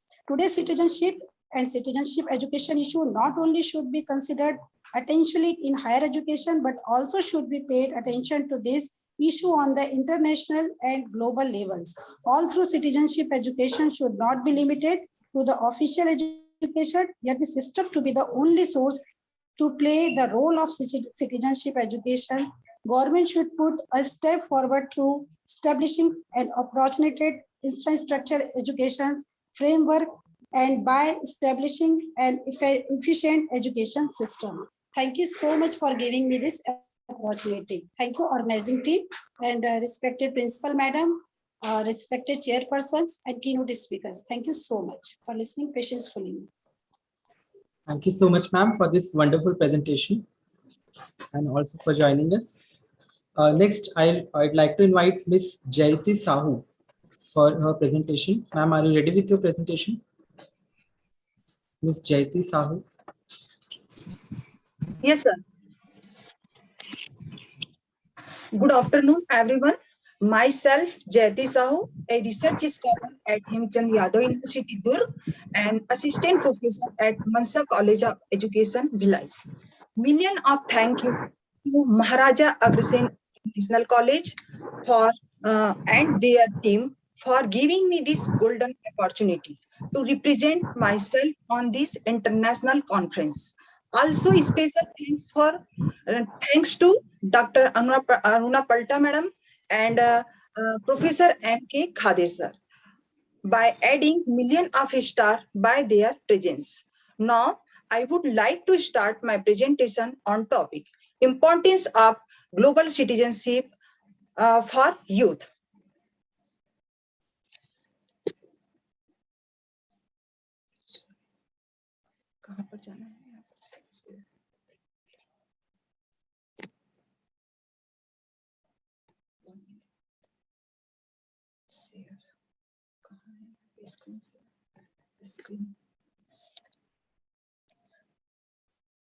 Ma'am, you're not audible.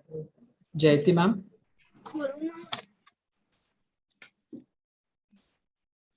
Hello, Jayati ma'am, you're not audible. Yes, sir. Screen share कर रहे हैं, screen share. Okay, ma'am. Please continue.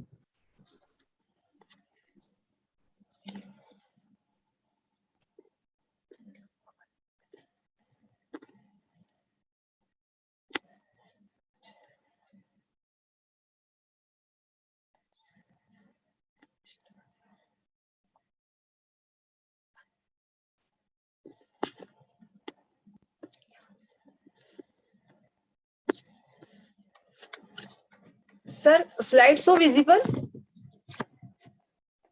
Hello? No, ma'am, not yet. Huh? No, ma'am, not visible till now. Sir, वो screen में Please जाने share. के बाद Ma'am, share screen कीजिए. हाँ, start करने के बाद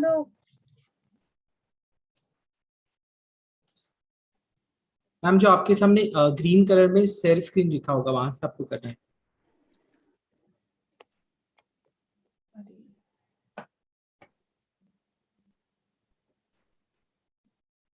Are you able to share your screen, ma'am? 1 minute, sir. Yes, ma'am. It is visible now.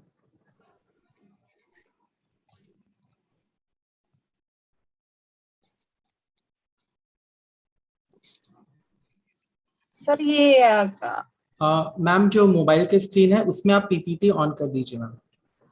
Mobile के स्क्रीन में पीपीटी अभी जो आपने शेयर किया था. हाँ. यस, इसमें आप पीपीटी मैम ऑन कीजिए तो आ जाएगा वो. Yes, ma'am. Yes, it is visible now. Yes, sir. Yes, sir. Please continue, ma'am. Yes, sir. Yes, sir. Yes, 1 minute. Okay, sir. Thank you. Education. What is global citizenship? Education has the power to make difference. It is the building blocks of future generation. And this education began at homes and schools as internationalism is increasing. The need for global citizenship increases exponentially. Global citizenship, in other words, means a citizen who is aware of their surrounding, has empathy and respect for others. For overcoming is challenge like or abnormal health crisis, inter of law, our government and UNESCO had developed the idea of global citizenship education. As we know, a global citizen is education. As we know, a global citizen is not born. They are created. So for creating, we need to cultivate the futures like socio-emotional cognitive development right from the childhood. Global citizenship education aims to impart the knowledge, skill, value, and attitude necessary to promote tolerance, peace, and equity. It emphasizes on political, socio-cultural interdependence and interconnection between local, national, and global level.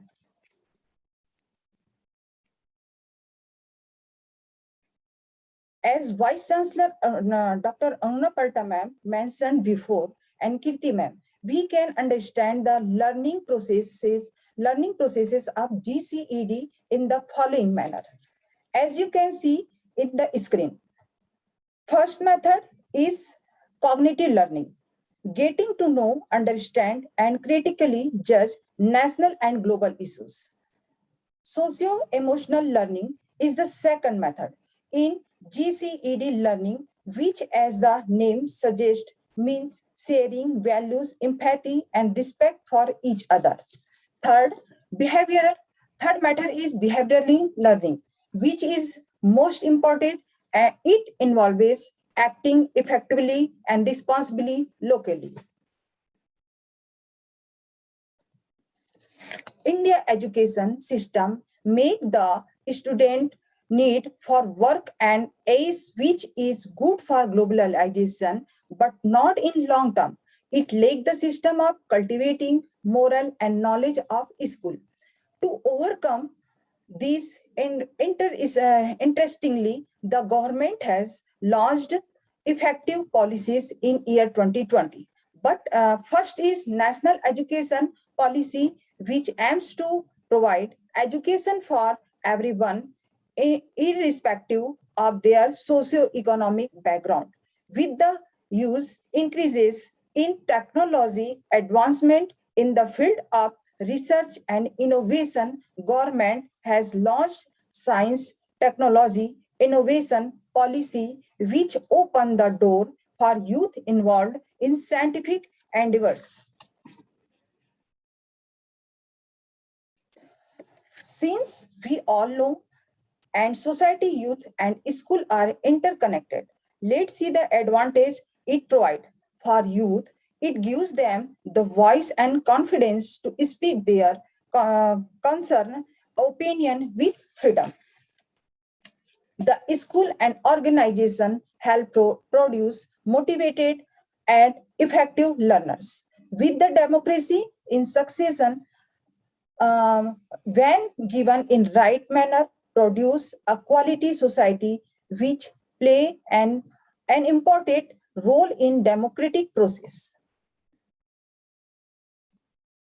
Examples of various global citizenship network around the world. Given ahead are few examples of the initiative taken to promote the GCED networking. First example comes from the South Africa Activate. Activate is a network of young leaders in South Africa which aims to bring about change through creative solution to problems in society.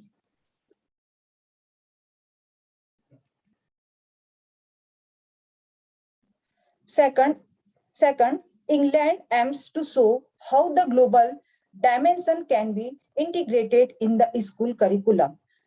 They teach 8 key concepts as a GCED curriculum.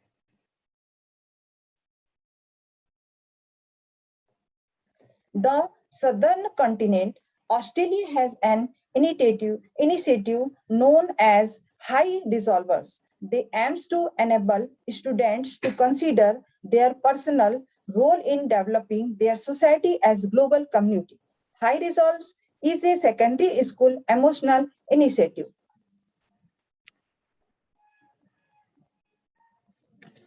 And the country I am from India has made a Council for Global Citizenship Education assist school to adopt a participatory whole school approach to GCED through initiative schools. The initiative has been implemented in 18 states of the country and has made a global presence through their GCED ambassador program.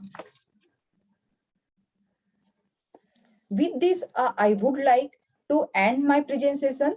Thank you for being patient, everyone. Thank you so much, Jayati ma'am. Next, I would request Ms. Anuradha Diwan to present her presentation, paper presentation.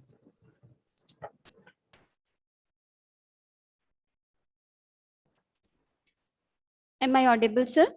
Yes, ma'am.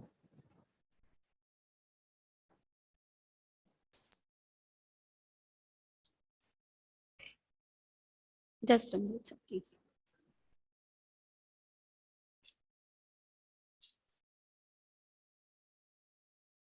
Yes. Good afternoon to all of you. Today I am giving a presentation on impact of online education and technology on human heart in present scenario of globalization. First, I would like to thank all the coordinators of this international conference for giving me the opportunity to present the paper. I am a research scholar. I am doing my work on the topic of hybrid modeling for heart disease prediction using ANN and associative classifier. In this presentation, I am trying to relate my topic with this conference.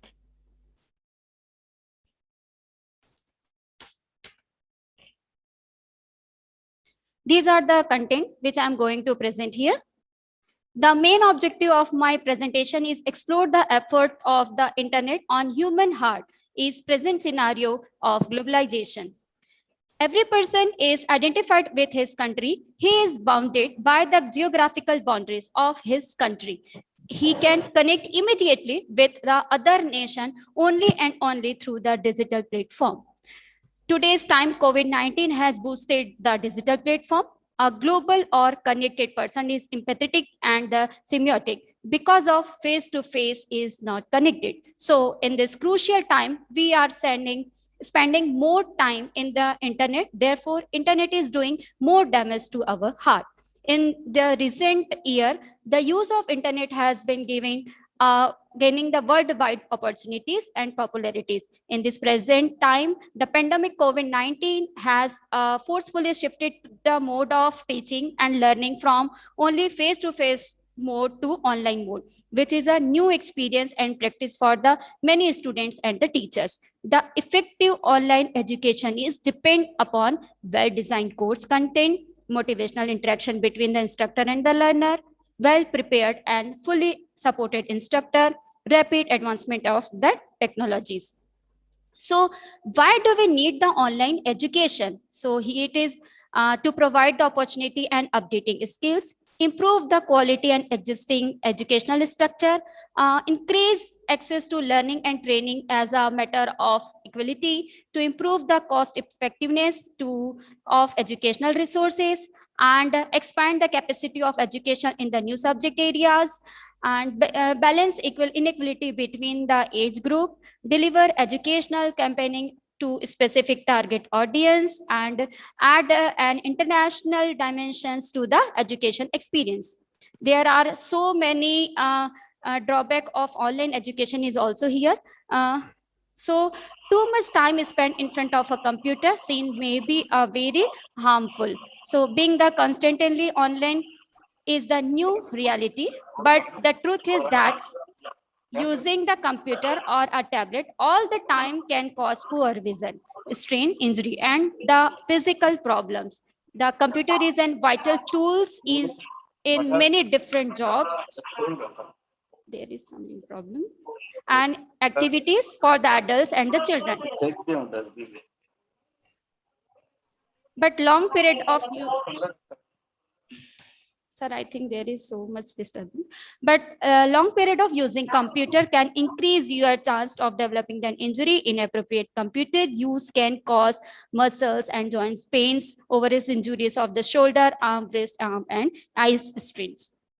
So here, the scientists have found some people who have internet a lot experience significant physiological changes such as increased heart rate and the blood pressure when they finish using the internet. We have to know for the some time that people who are over dependent on the digital device reported feeling of anxiety when they are stopped from them. But now we can see these psychology effects are accomplished by the actual physiology challenges.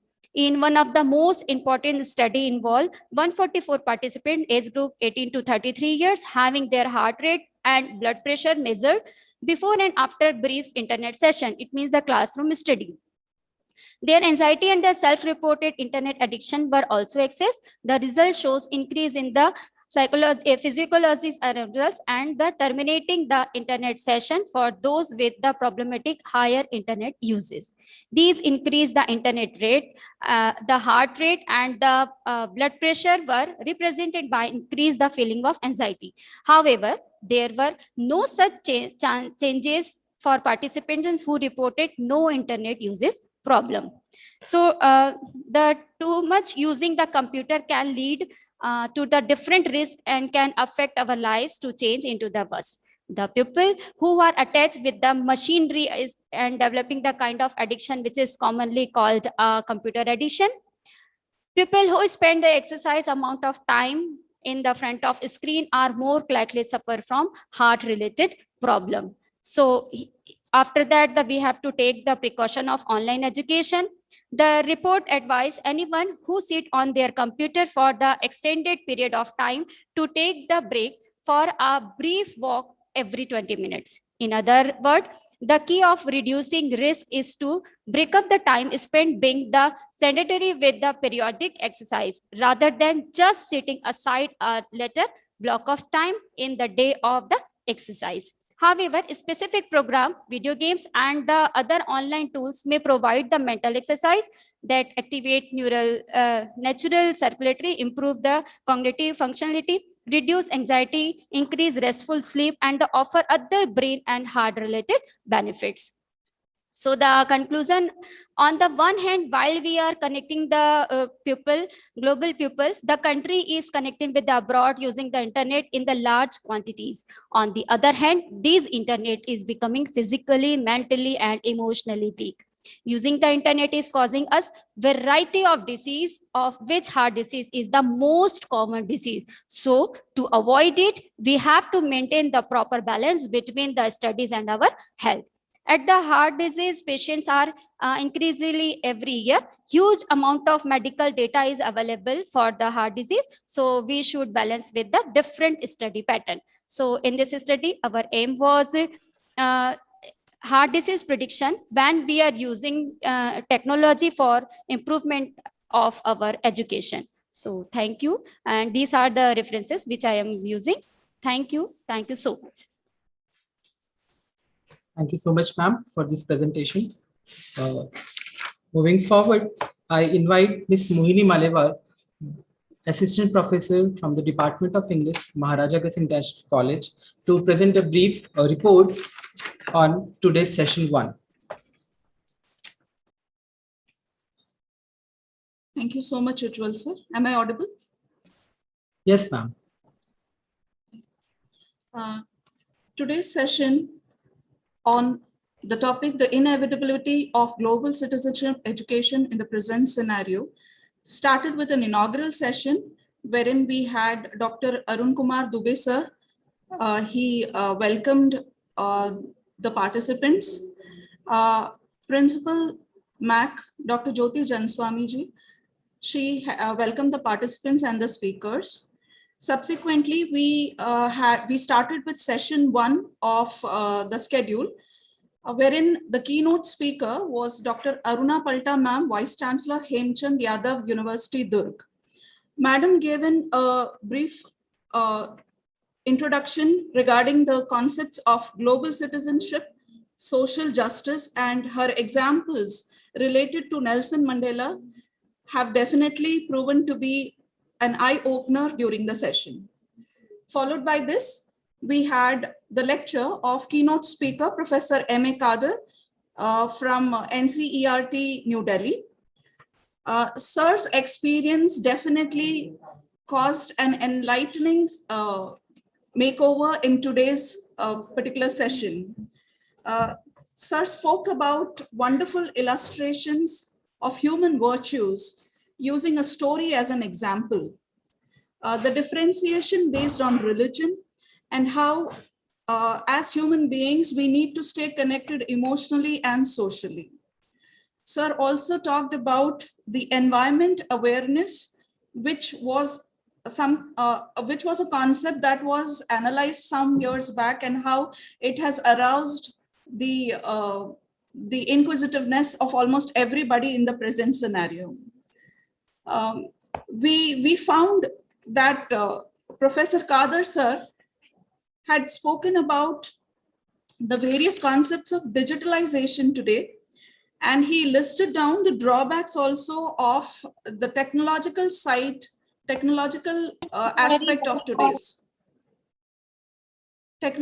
aspect of today's scenario. Sir spoke about artificial intelligence, robotics, cybersecurity, data sciences, the drone technology.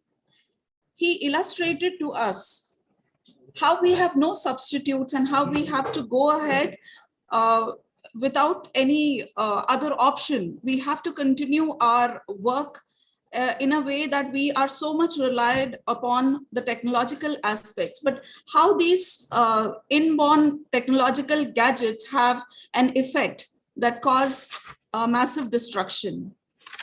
Subsequently, to the answers, the questions asked by the participants, he called for centralized approach and how life can be made easy by taking into the humanitarian aspects of life.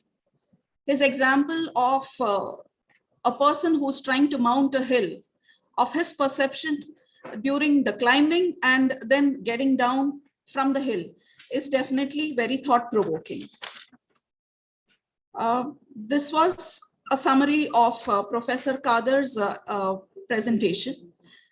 Moving forward, we had the paper presentations given by Dr. Kirti Srivas, Ms. Jayati Sahu, and Ms. Anuradha Diwan. I am just trying to provide to you all a gist of what they spoke in their papers. Dr. Kirti Srivas ma'am reiterated the concept of citizenship.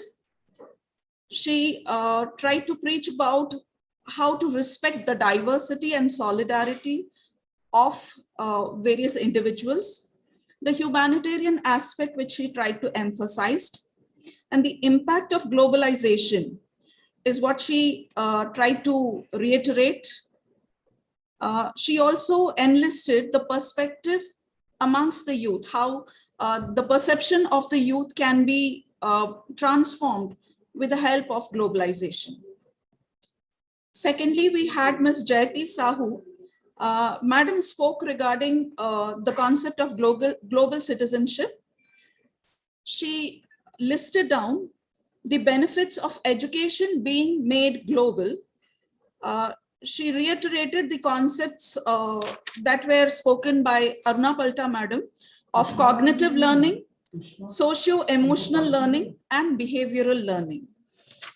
She also narrated through her PPT presentation the network of global education, how it has turned from an imaginative thought to a reality in the present scenario. The next paper presentation was of Ms. Anuradha Diwan. And in her paper presentation, we got to listen to a totally different perspective regarding today's topic. Madam Anuradha Diwan emphasized the impact of online education and technology on the human heart. Ladies and gentlemen, can you just imagine, we are trying to make things convenient with the help of technological gadgets, but how it is affecting our internal organs is something which is alarming, and it needs to be catered to.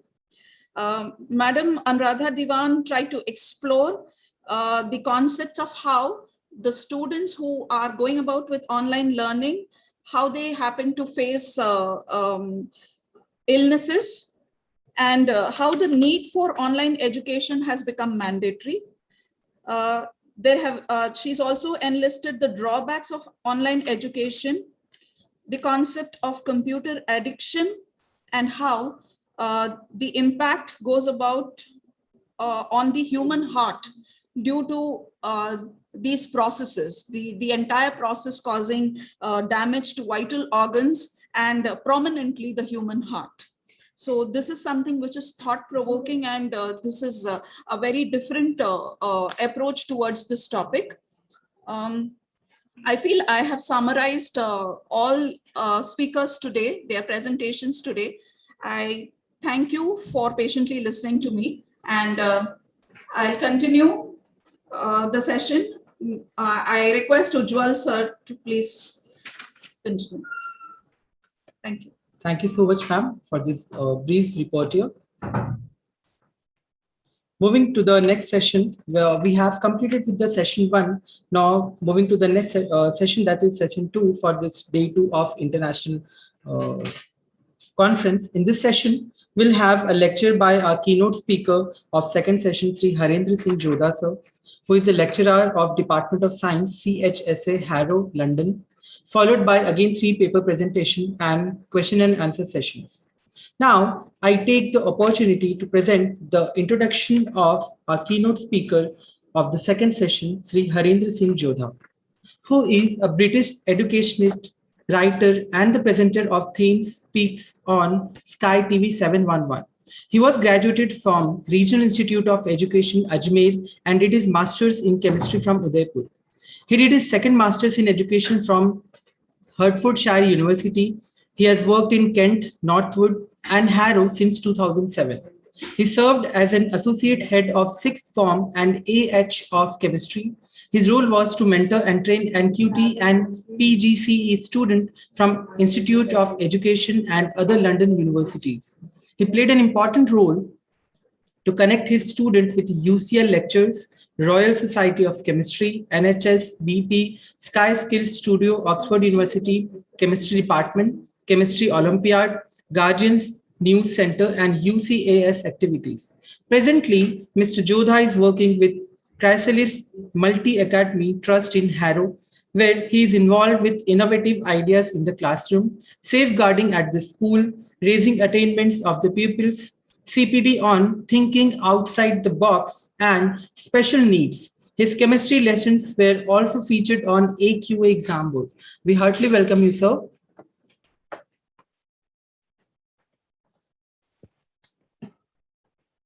Good morning. Am I audible, Mr. Patel? Yes, sir. Good morning, everyone. I'm sure I'm audible to everyone, and thank you for the opportunity given to me. Students, PhD scholars, trainee teachers, management from Mike, Sesko, Dr. Abha Dubey, and last not least, Professor Khadar, who has shaped my career, who has shaped my future. So I cannot imagine my own existence on this planet, especially in terms of my professional life, without Professor Khadar. Professor Khadar was my teacher when I was student in Regional Institute of Education, Ajmer. And I would have ended up in conservative, traditional Rajput family in India, and I could have done the traditional work, or maybe I have gone to army in India. But he has pushed me and he told certain things, and it has steered my career in completely different direction. So this is a platform where I can acknowledge his role in my life. And this is, I think, sometime when we differentiate between teachers and guru, and I think definitely he has played an important role as a guru. So today's topic, which was suggested by Dr. Abha Dubey and Professor Khader, I know the topic is very simple topic. It's about cross-border education, how it creates global citizens. This thought came to my mind. Last Thursday, I was interviewing Francois Gautier, who is very famous Indologist, and he speaks highly of Indian civilization, and he's also an ardent supporter of Aurobindo. So I was speaking to him and I was surprised. So let me give you this example. So I think it will create a sense of global citizenship. Francois was born on the bank of the Seine in Paris. He went to different boarding and famous boarding schools in Europe, and he was kicked out from 10 or 11 boarding schools because he was a rebellion in nature. Finally, in the age of around 19, he came to India. He went to different places and suddenly something clicked. I think from 1969 or from 1989, he's based in India. He's correspondent to many newspapers in Europe here. And what was the biggest surprise? On the bank of Thames, where I sit today, and he was in Pondicherry, and he was giving lecture to me about Indian civilization, about Aryan theory, about all those concepts which I should have absorbed when I was a student. So this is an example. A French scholar is giving lectures on Indology to an Indian guy who is based in London. So this is a classic example of global citizenship. So this thought came to my mind that in last 3,000 or 4,000 years, we have seen a wave of people, those who has moved from one place to other places, migrated from one place to other place, and finally they have given, they have added value to that particular culture. That is an example of global citizenship, and today I will discuss on that particular part. So when I was planning for this lecture, then I was thinking that should I give you a dry lecture, which normally we do in the paper presentation, or should I give you just a funny lecture where people can enjoy, and then they can feel, yes, the global citizenship is something different. I will break down into 3-4 pieces. First piece is what is an education. Second thing is what is cross-border education. And third thing is how it creates global citizens. And fourth thing, which is really important, and I think that should be the essence of this whole discussion and maybe 2 days seminar. The topic should be how Indians should take benefit of this global citizenship. How Indians should take benefit of this new phenomena, because we have few positive aspects. So these are 3-4 aspects. So first thing, what is difference between animals and humans? We collaborate, we work together, we share ideas, we pass on our knowledge from one person to other person. We also pass our knowledge and wisdom from one generation to other generation. Animals do not do that. And that is the biggest difference between human beings and animals. Animals start their life from scratch, but human beings start their life from the shoulder of the previous generation. And that's why we are based on evolutionary theory. I can put it in this way. We are using, at the moment, iPhone 12. 2 years ago, we used to use iPhone 10 and 9. So we are just in an evolutionary process at the moment. So same thing happens to us. So education basically is a debt from present to future generations. There's one more meaning of education, which is written, probably you can find in Vishnu Puran, Maharishi Parashar. He has written that knowledge is something which will basically liberate you, which will keep you away from a lot of problems. So education liberates us from the shackles of poverty. It liberates us from the shackles of malnourishment and regionalism or religionism or many isms. But at the moment, what is the reality? I think that's one harsh reality. Maximum number of people, those who are in education, they are there. It's not their choice. They are there because they want to get a good job. We are driven by the jobs. If there is a process which tells us that you do not need this much education, you will realize that number of people in higher education and even in lower education will drop drastically because people are getting jobs. That's the only reason for getting into the education at the moment. And this is alarming, I feel. So the traditional role of education is the act or process of imparting or acquiring general knowledge, developing the powers of reasoning and judgment, and generally of preparing oneself or others intellectually for mature life. But in reality, how people perceive education, like Nelson Mandela, he said it's one of the most powerful tool or weapon which can change the world. So I think there are few people, those who believe that education is a really powerful tool, but the majority of the people or the masses, they believe that education is something which can give us the job. And I think there's a conflict between these two different concepts. And this is where education, that the way there's a conflict between a teacher and guru, the way there's a conflict between the education, how people see and how the visionary people see. There's a completely difference in these two ideas. So if we will see, in the past, education used to have a clear role. Little more than a generation ago, it was clear that it was integral to a nation's success, economically, socially, and culturally. Our nation's history, geography, and greatest literary successes were unquestionably of study and precedence in school. Education in school itself was a microcosm of the state, witness to the grooming of future national citizens and transmissions of norms and values.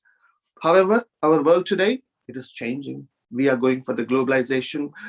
We have enriched in many ways, and we are going towards a global citizenship. So traditionally, our idea for a nation was based on a geography or a territory. Like, at the moment, probably you are in a state which is known as Chhattisgarh.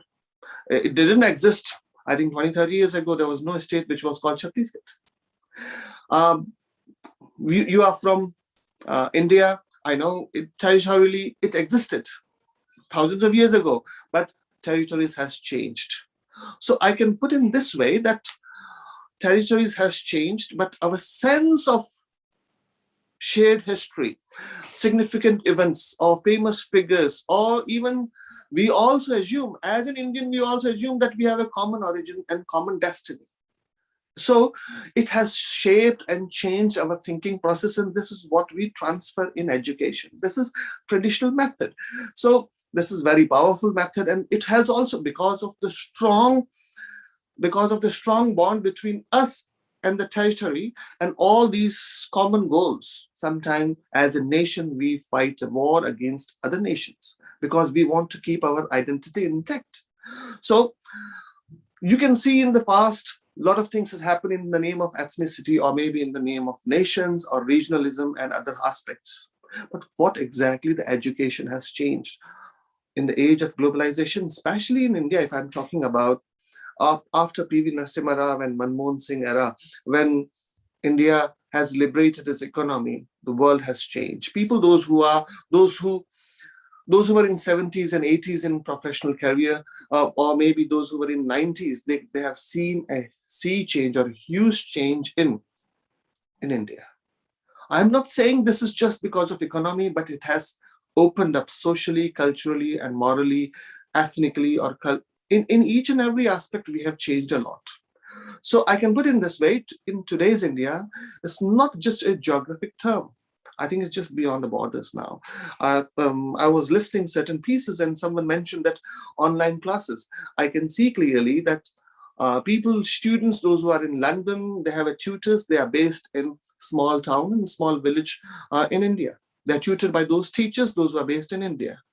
10 years ago, 15 years ago, we used to hear this, that there are students and there are call centers. It can be a big company, it can be a small company. Every company was having a call center in India.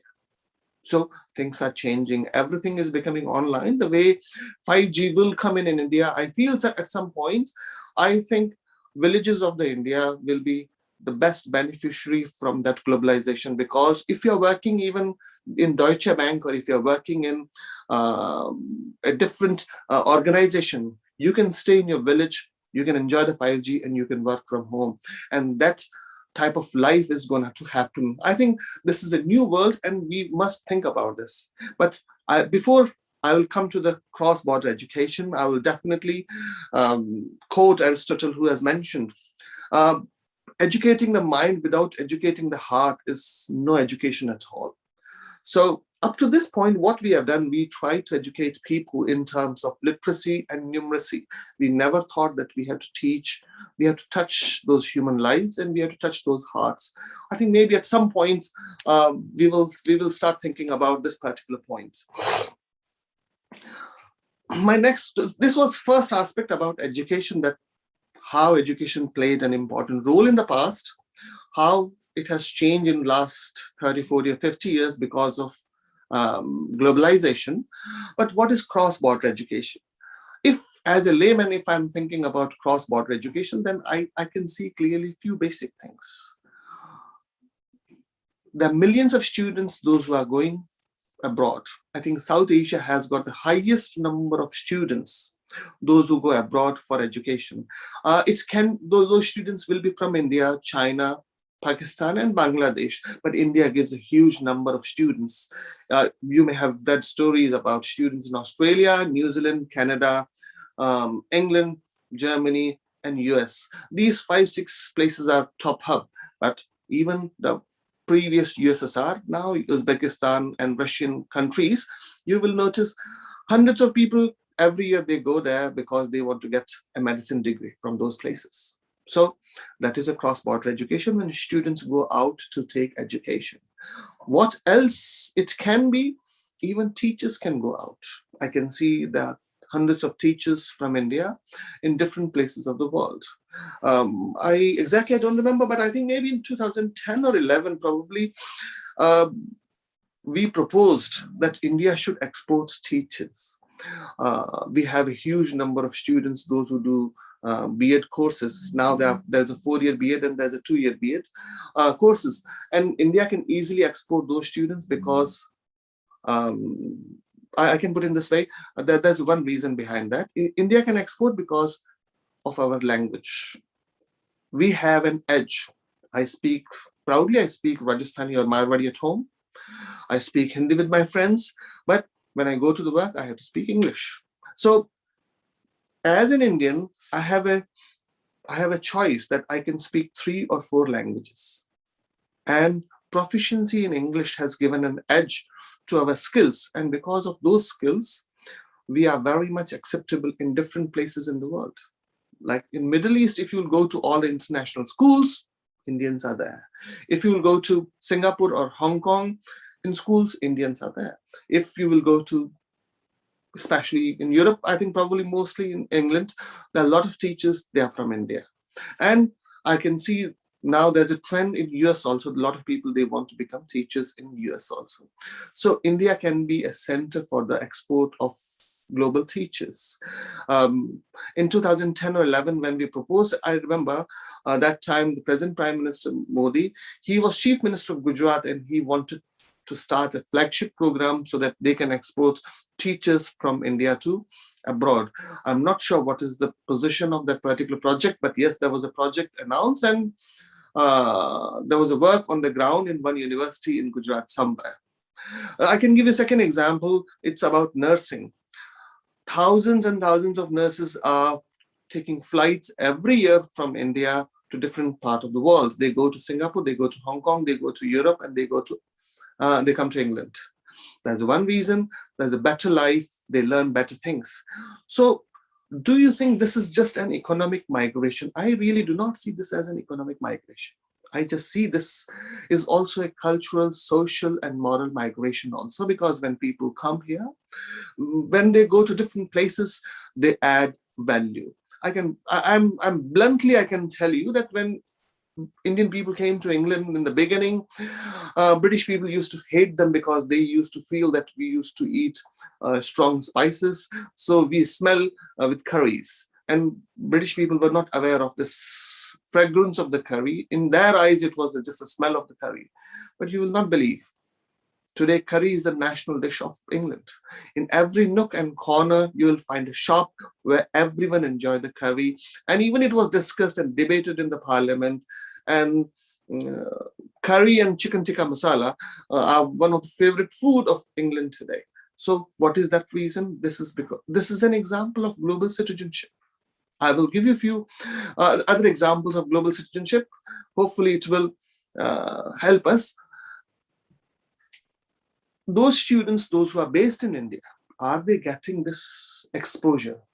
This is a question about, this is a real question, that are they getting exposure about what is happening in the world? Let me give you one example. Hopefully it will help you. One of my friend, he went to Kenya and he was discussing with students in the school. So when he was showing photographs of British schools and colleges, the students were surprised in Kenya because they never thought that students should have a uniform in the school, or students can have an access to the playground in the school, or students can have access to the table and chair in the school. So this is one part of the world where the students, they feel that these things do not exist in the school, or they never got this type of facility. I think if you will go to 70s and 80s in India, I think majority of the state schools, they didn't have these facilities, especially tables and chair. I think tables and chairs came in 90s and 95 or maybe around 2000. All the state schools and other schools started getting tables and chairs and nice board. Otherwise, it was really a difficult job for teachers to teach and students to learn in that era. I can give you one example. In British schools, certain individuals, when you ask them about hunger or poverty or malnourishment or not able to access education, they are not aware because they really don't know what is happening in the other part of the world. So to speed up that process, there are different projects in different parts of the world. I can give you one example. Like there's a place, it's called Udaipur. It's based in Rajasthan, and just near Udaipur, there's a tribal belt. I think in Chhattisgarh, tribal belt is also a huge area, but in Rajasthan, near Udaipur, there's a tribal belt. So students from London, they went to Udaipur, they stayed there for 1 month. What did they do? They stayed with those students who are in the school. They built the school, means from the scratch. They helped in building the school. Then when they came back, I was just talking to them, then they said, now we realize what is the importance of the human life, and we have to value our facilities, because we thought everyone is getting or accessing the same amount of facility in the world. And that was an eye-opening for them, that these challenges do exist for more than half of the population of the world. They are not able to access that type of facility. So next part is, why do we not know? Either sometimes we do not tell students what is happening in the world, or maybe the media doesn't tell us. When we talk about the media, I talk about social media, I talk about news channels and other places. I'm not sure you will agree with me or not, but when you watch news channels, then in the end, you feel you really didn't gain anything, because there's just the endless debates which doesn't add any value to your knowledge or your information. So when we do not put a clear picture in front of people, then they do not have an informed choice that what is happening in the world. Right. So I was just reading somewhere and I found, when everything is changing in last 20 to 30 years, especially in terms of democracy, why shouldn't the process of democracy, which has already overcome 1,000 obstacles within individual states, assert itself beyond national borders? When every other aspect of human life today, from economy to culture, from sports to social life, has a global dimension. You will notice, those who are watching me, maybe we are just connecting through Zoom at the moment. Zoom is an American-based company. I'm based in London. We are based in Chhattisgarh. Zoom's one of the biggest financiers from China. Can you imagine? The whole world is connected in this one particular incident. So when each and every aspect has got a global dimension, maybe a lot of people, those who are watching me, or students and other people, maybe you are reading articles written by the German scientists, or maybe you are using a pen which is having a Danish facility or technology, or maybe you're using a paper which came from African forests. So if we have global dimension in each and every aspect of our life, why can't we have that global dimension in our education?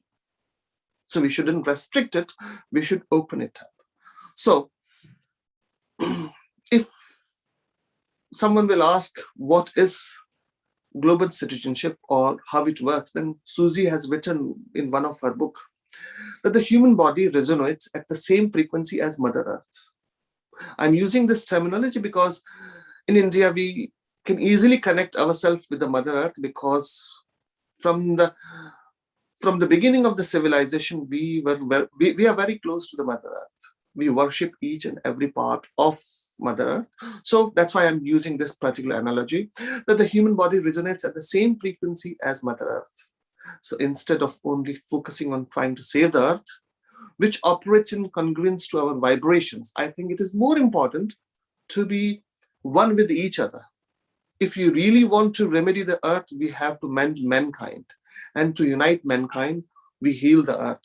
That is the only way. Mother Earth will exist with or without us. Yet, if she is sick, it is because mankind is sick and separated. And if our vibrations are bad, she reacts to it, as do all living creatures. So why I'm trying to talk about this? The global citizenship and the whole concept is based on few things. Yesterday, someone questioned this about sustainability. Yes, I think whole thing is based on sustainability, that how long we can pursue our life or human beings' life on this planet. This is also a big challenge because few people are predicting that it will finish in 100 years, it will finish in 200 years or 300 years. So now scientists started thinking that if we will follow those ethos which are ingrained in global citizenship, then the life on this planet for the human being will be increased. So who is global citizen? The person who is aware of and understand the wider world and their place in it. The person who doesn't really believe in I, me, and myself. The person who believes that I'm just part of this bigger planet. And if I'm helping the planet, it means I'm helping myself. Those who take an active role in community work, they help others, and they want to make this planet more peaceful, sustainable, and fairer. Those who do not believe in that my way is the only way, if you will find the biggest challenges in the world is, it may be at home between husband and wife, it may be between you and your partner, it may be a problem between you and your parents, or between you and your neighbors, or between two states or two nations. When we believe in this concept, my way is the only way, and then it creates problems. Yesterday, I was watching your program on YouTube, maybe for 10-20 minutes, and then I found that there was one word. It was keep on coming in the discussion, so I thought I will definitely talk about the word, and that's known as tolerant. We should create a tolerant society. Personally, these are my personal views. I believe we should not try to create tolerant society. Tolerant is a very negative word. How will you feel if I will tell you that Ms. Dubey or Mr. Patel, I'm just tolerating you here? This is a highly negative sentence. We shouldn't tolerate each other. We should respect each other. The tolerant itself has got a negative vibration. Tolerant means I don't like you, but still you're here, so I'm just tolerating you. It means I'm irritating myself from inside. Religious tolerance, it means I don't like your religion, but still I'm tolerating you. If nation's tolerance means I don't like you, but still I'm tolerating you. I think people suggested respecting. When you respect, if I respect your presence, it means maybe we might have a different opinion, but still I respect your opinion. My way is not the only way. Your way is also a highway. My way can be a highway or a super way, but your way can be also motorway. So I think that this word which we keep on using, tolerant or tolerance, sometime I think we should not tolerate this word. Next aspect which I will mention is, this is just a classic example of the global citizenship, or maybe how people make informed choice.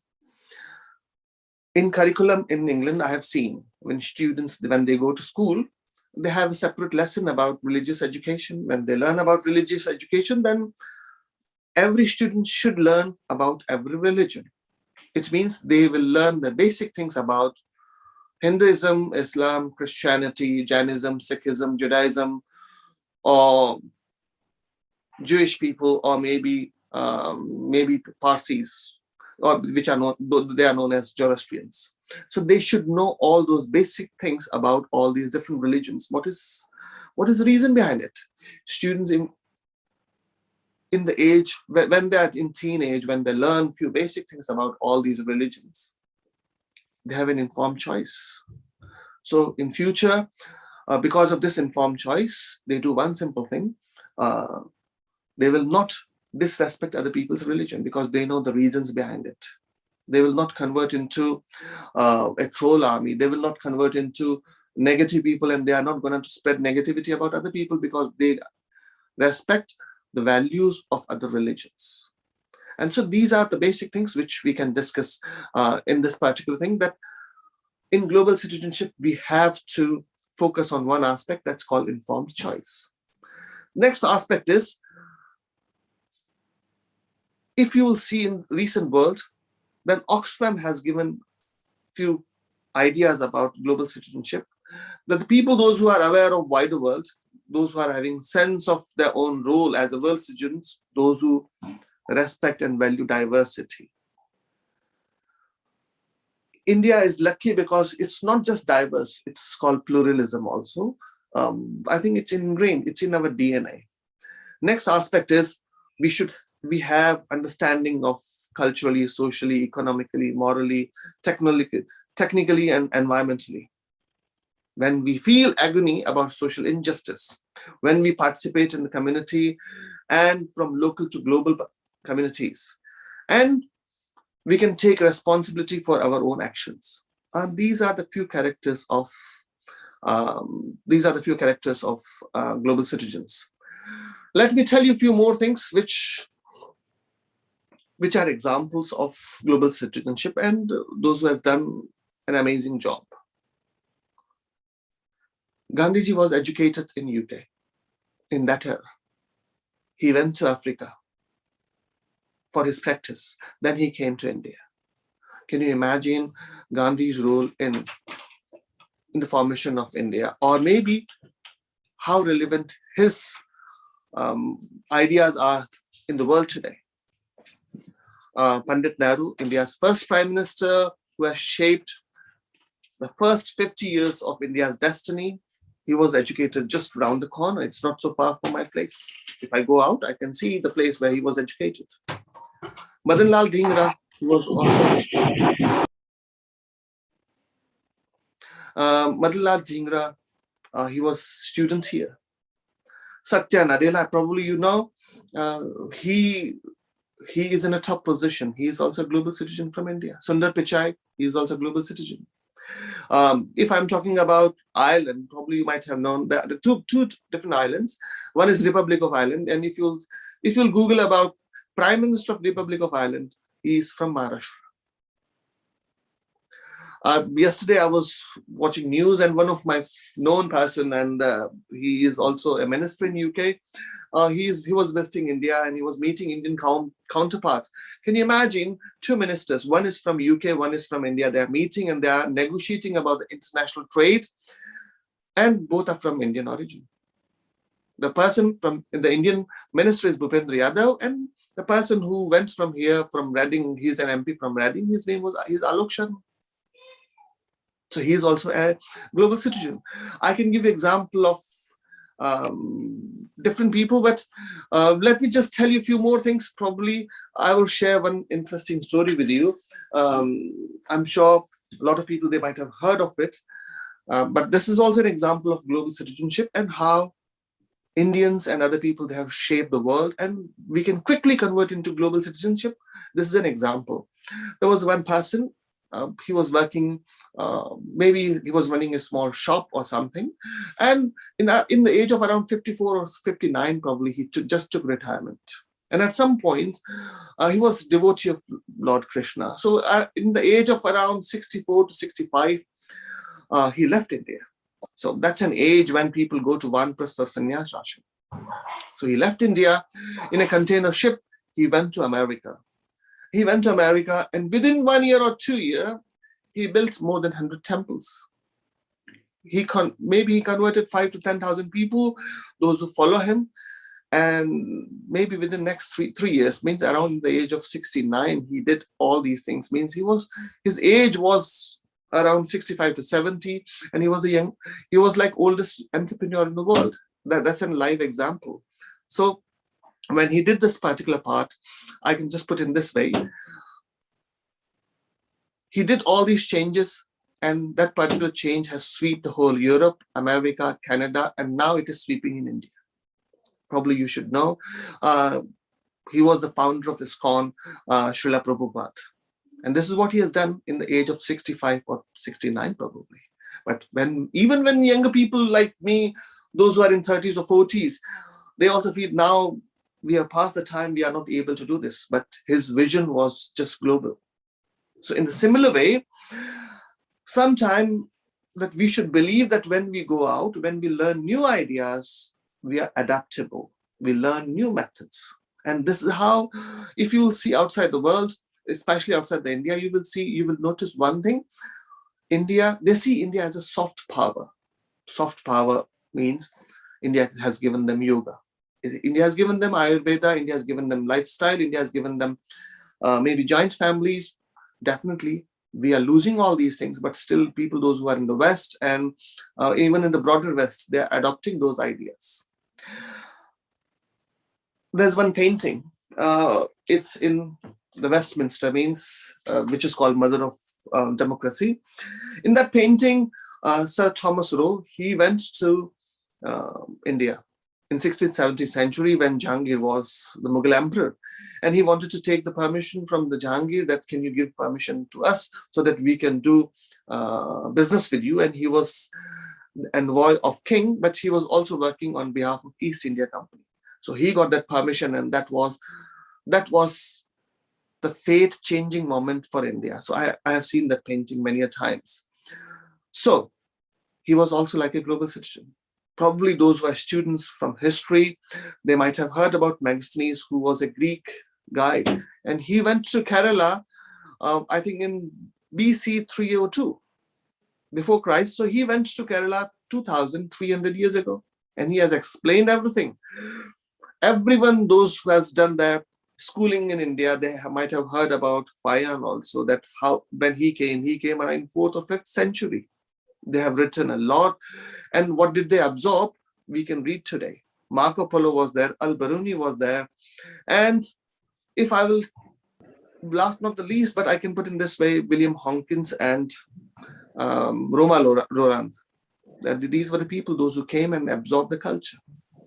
So we should be able to think that people, when they travel from one place to other place, they absorb other countries' culture. That is also a part of global citizenship. Now, I will come to the last part. I know time is ticking and there's a lot to say. What is today's child's dream in India? When I visit India every year, I go to different places.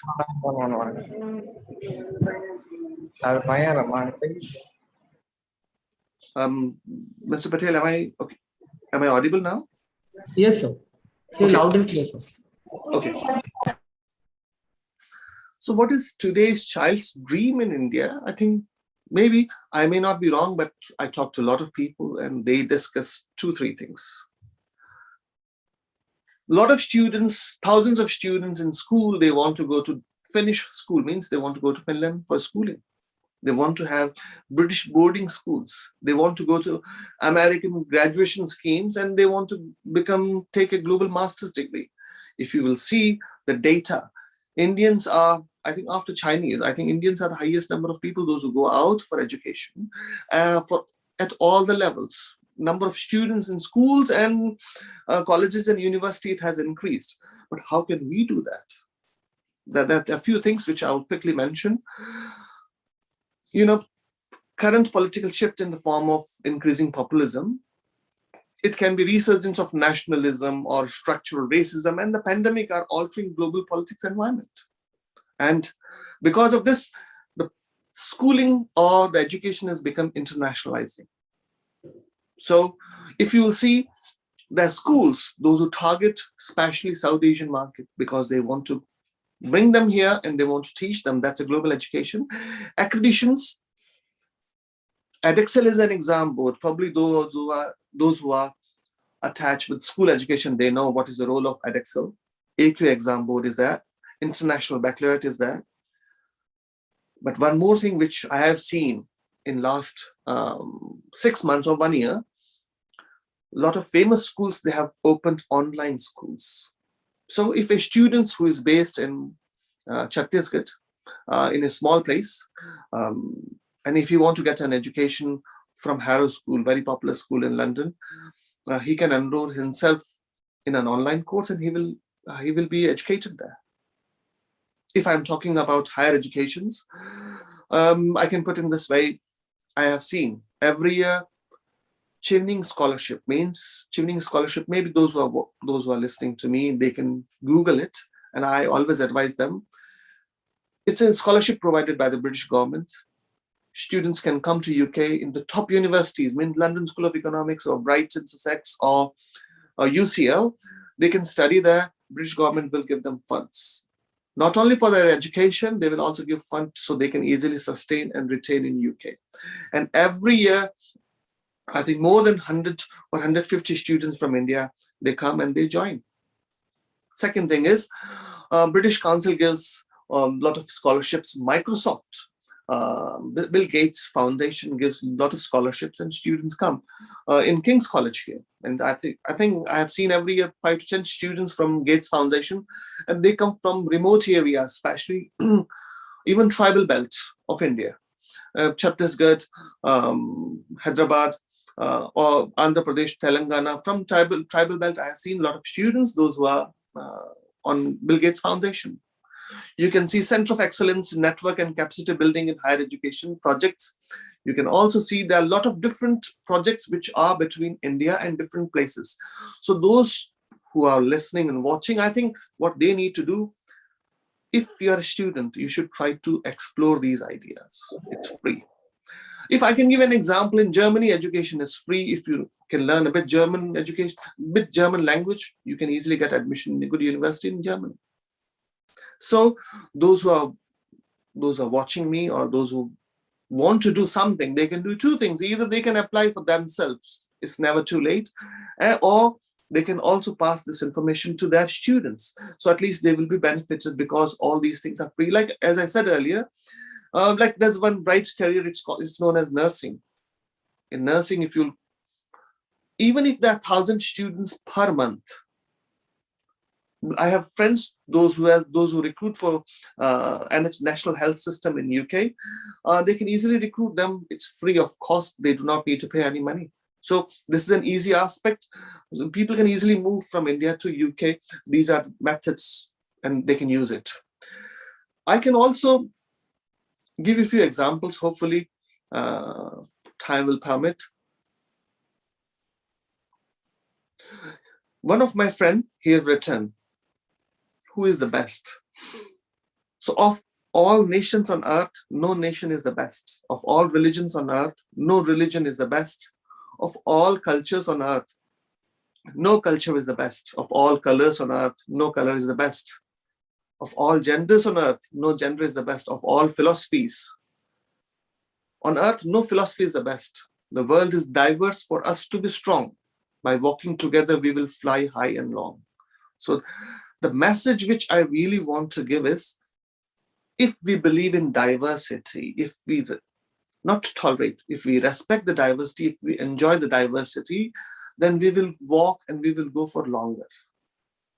So these are the ideas which I wanted to share with you, that we cannot avoid cross-border education.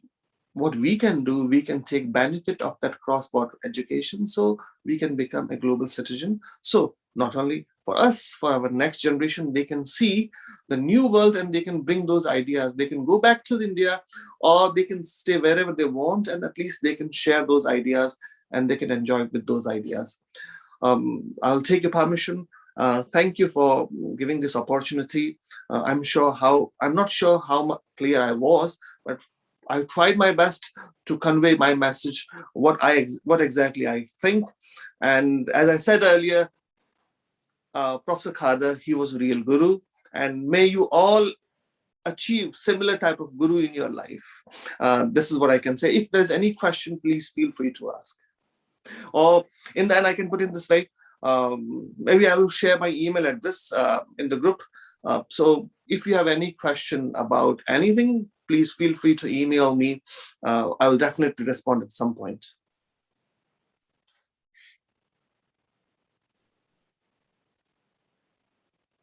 Hello, sir. Can you hear me? Yes, I can hear you. Sir, when we speak about international conference, and that too a topic about global citizenship, I believe like our visions change. But your presentation today has connected us more to the principle of our Indian mythology, which is Vasudhaiva Kutumbakam, accepting everybody, not tolerating others, but to respect individuals is something that you've highlighted. And I am immensely delighted to be part of this particular presentation and to listen to you. I believe we're all very fortunate to understand your ideologies, and you have reached us, and you can definitely check upon the number of participants, sir. We were all yours, and we were very patiently listening to your visions. Thanks to Khader sir also for giving us a great student like you, for him to share his ideologies and your presentation also, sir. It was a wonderful experience listening to you, sir. Khambagadi, sir. Khambagadi. Thank you, everyone. Any question from anyone, then please feel free to ask. Anybody would like to question? Okay, may I now request Abha ma'am to continue with a question and answer session if she has listed down any.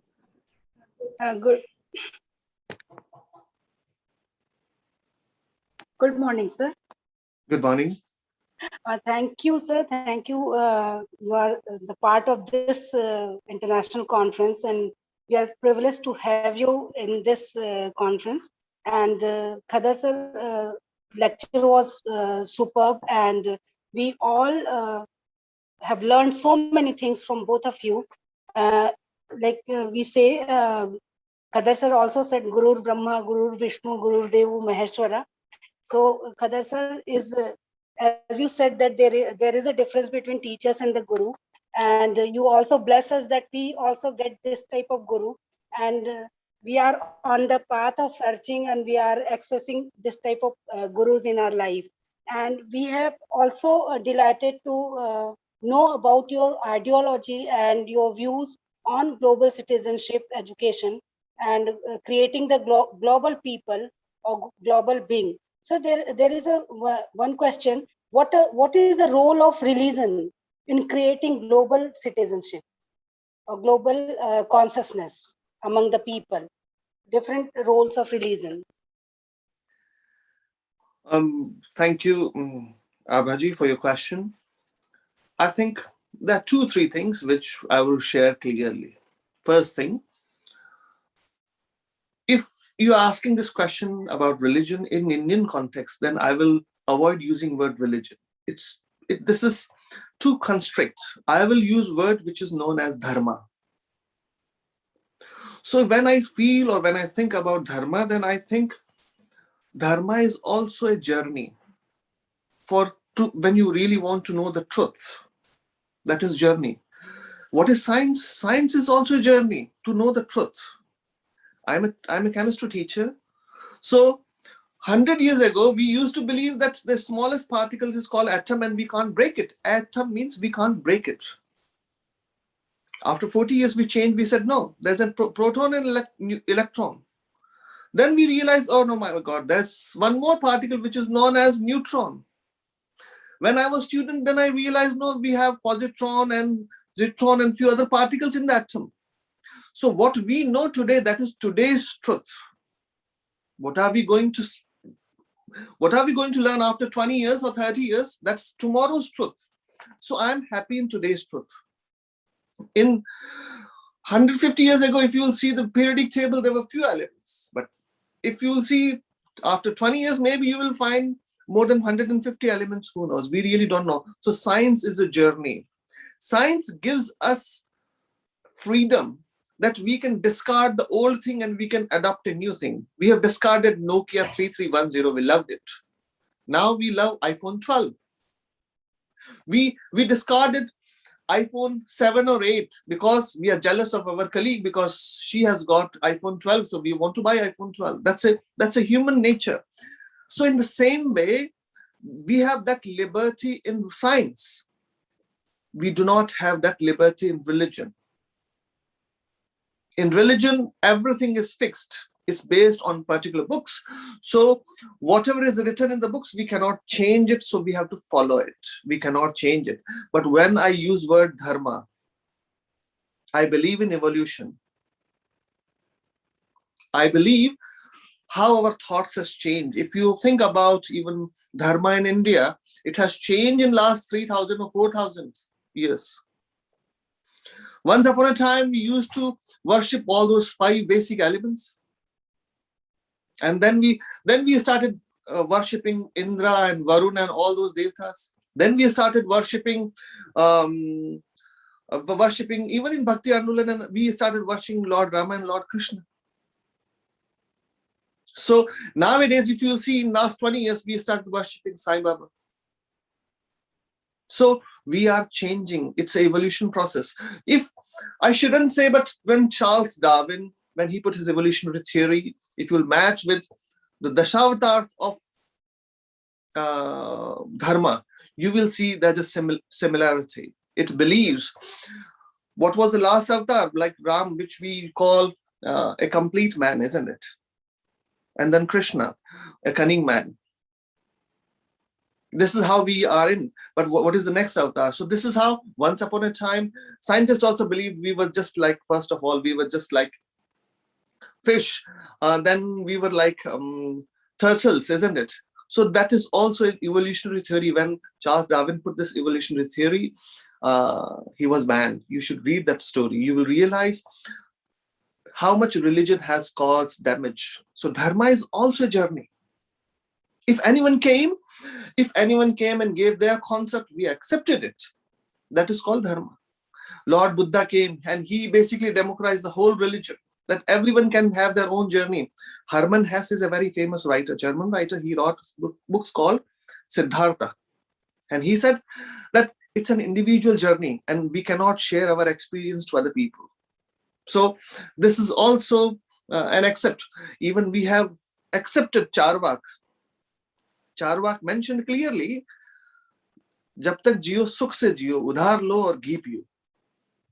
यावत जीवेत सुखम जीवेत, ऋणम कृत्वाम धृतम पिबेत. So this is what we believe today. We use credit card. We are enjoying our life. So we on credit card, we can take car, we can take fridge, we can take houses and everything. We have EMIs every month, but we are enjoying our life. We believe in Charvak's philosophy also. So we are accepting. So this is the difference between dharma and science and religion. Thank you so much, sir. India is a great nation and we have given so much educative and philosophy to the world for living peacefully and establish also security. So can you think that global citizenship education, or if we successful in getting this global consciousness in each and every individual, it will lead to the world peace and security? World peace and security will lead only when people will realize their own potential. We are too much busy knowing about other people. We want to know what our neighbors has purchased, what this person is doing, who is friend with whom. We are too much into this phenomena that we really want to know about other people. But there's only one person about whom we do not know, that's about ourselves. We really don't want to hear what exactly the heart or soul what the mind speaks. We really want to know others. And the day when people will start listening to their own heart or start listening to their own soul, they will realize that the peace is the best thing in the world. But there will be no more peace until you will start thinking, like if you will get a news now that one of your friend, she has bought an Audi Q6. Your face from outside, you will congratulate, but from inside, you will feel bad somewhere. It's a human nature. So we should start looking inward in that sense. Thank you so much, sir. This is the really harsh fact. Everybody does so. And I promise that we are listening to you, we exploring ourselves and knowing our strengths and weaknesses, and going forward to reach the success and make this place a beautiful world to live in. Thank you so much, sir. Thank you very much. I will share my email address in the group, in the chat. And if there's any question in future, let me know. If there is any help which you need from the British side, definitely let me know. It's really great connecting with you all. And I wish that you all must have a journey in London at some point, and I will be happy to host you. Definitely, sir. Thank you so much, sir. Thank you. Thank you.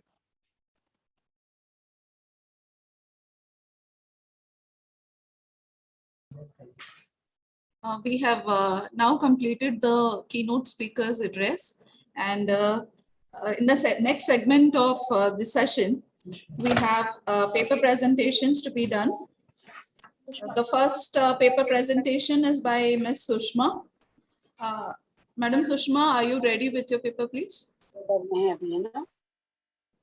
Yes, all yours.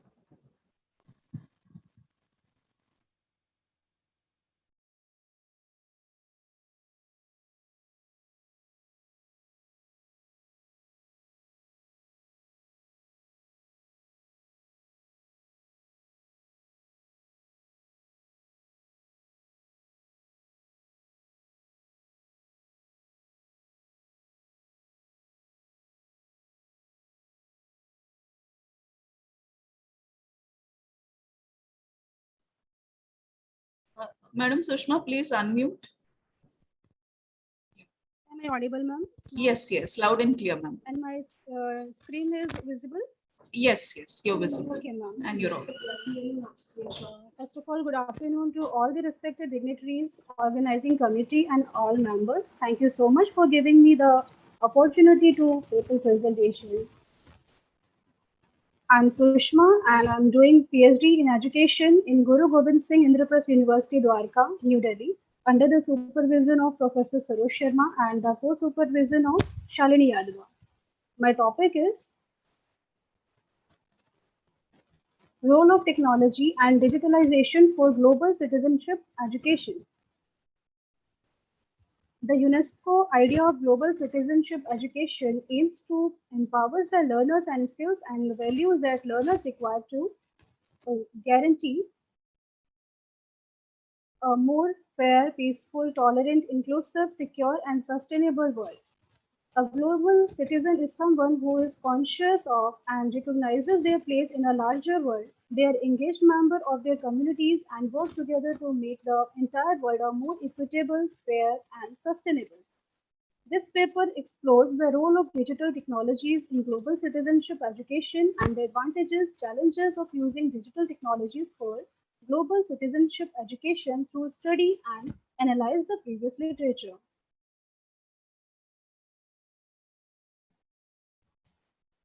From the very beginning, India has believed that the entire world is a family. The term is called Vasudhaiva Kutumbakam, or global citizenship. As Rig Veda says, let the noble thoughts come to us from all the directions. This belief should be multiple through time, and since the advent of internet, the availability of information from all over the world has developed this term so far. In this way, global citizenship education enables global knowledge, values, and abilities that tries to instill the needed value to promote sustainability. There are 3 dimensions of GCE. First is a cognitive dimension that focuses on learners' acquisition of cognitive abilities by learners. Second is socio-emotional dimension, which focuses on values and responsibilities and feeling of togetherness of learners. And the third is behavioral dimension, which focuses on learners' behavior. Technologies in education. Students' global perspective are cultivated when they use the technology in education through digital platforms, which connects them directly to students worldwide through collaborative learning initiatives. In this way, using digital technology in GCE can equip students with new experiences and opportunities to learn about rights and the wider world that they might not have otherwise. As technology provides vital tools for 21st century skills like communication, collaboration, critical thinking, and creativity to contribute to global citizenship education. There are advantages of digital technologies in citizenship education. First is opportunities for students to engage in global citizenship. Some of the research looked into a variety of techniques for more inherent benefits of GCE, such as the ability to think critically, a better understanding of different viewpoints. Second is a shift toward a more collaborative approach, as open, flexible, and generative space for sharing and exchanging the ideas. And third one is assistance to educators' activities like understand and awareness towards the use of technologies. There are some challenges also in use of technology for global citizenship education. These are, although the inequalities in access from energy and poor internet connection to equipment like computers and smartphones is a significant barrier to virtual learning in semi-urban and rural areas. Many other challenges prevails in there, like knowledge disparity. That means the gap between pupils' perceived digital literacy and their real abilities to interact with technology. Second is lack of participation of learners with technology and accessibility issue of technology among learners.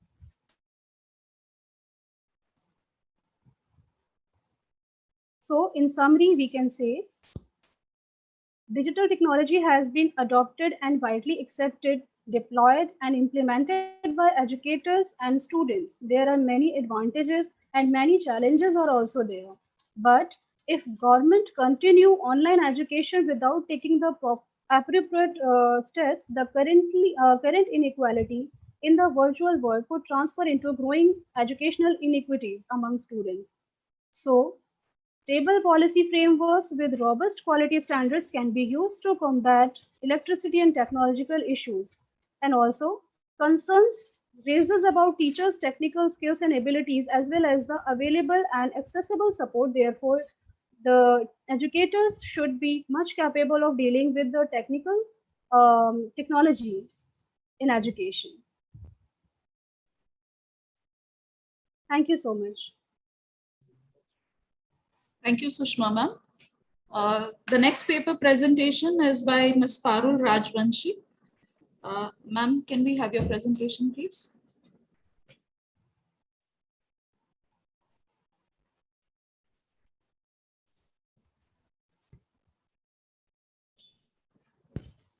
Ma'am, good morning, good afternoon, everyone.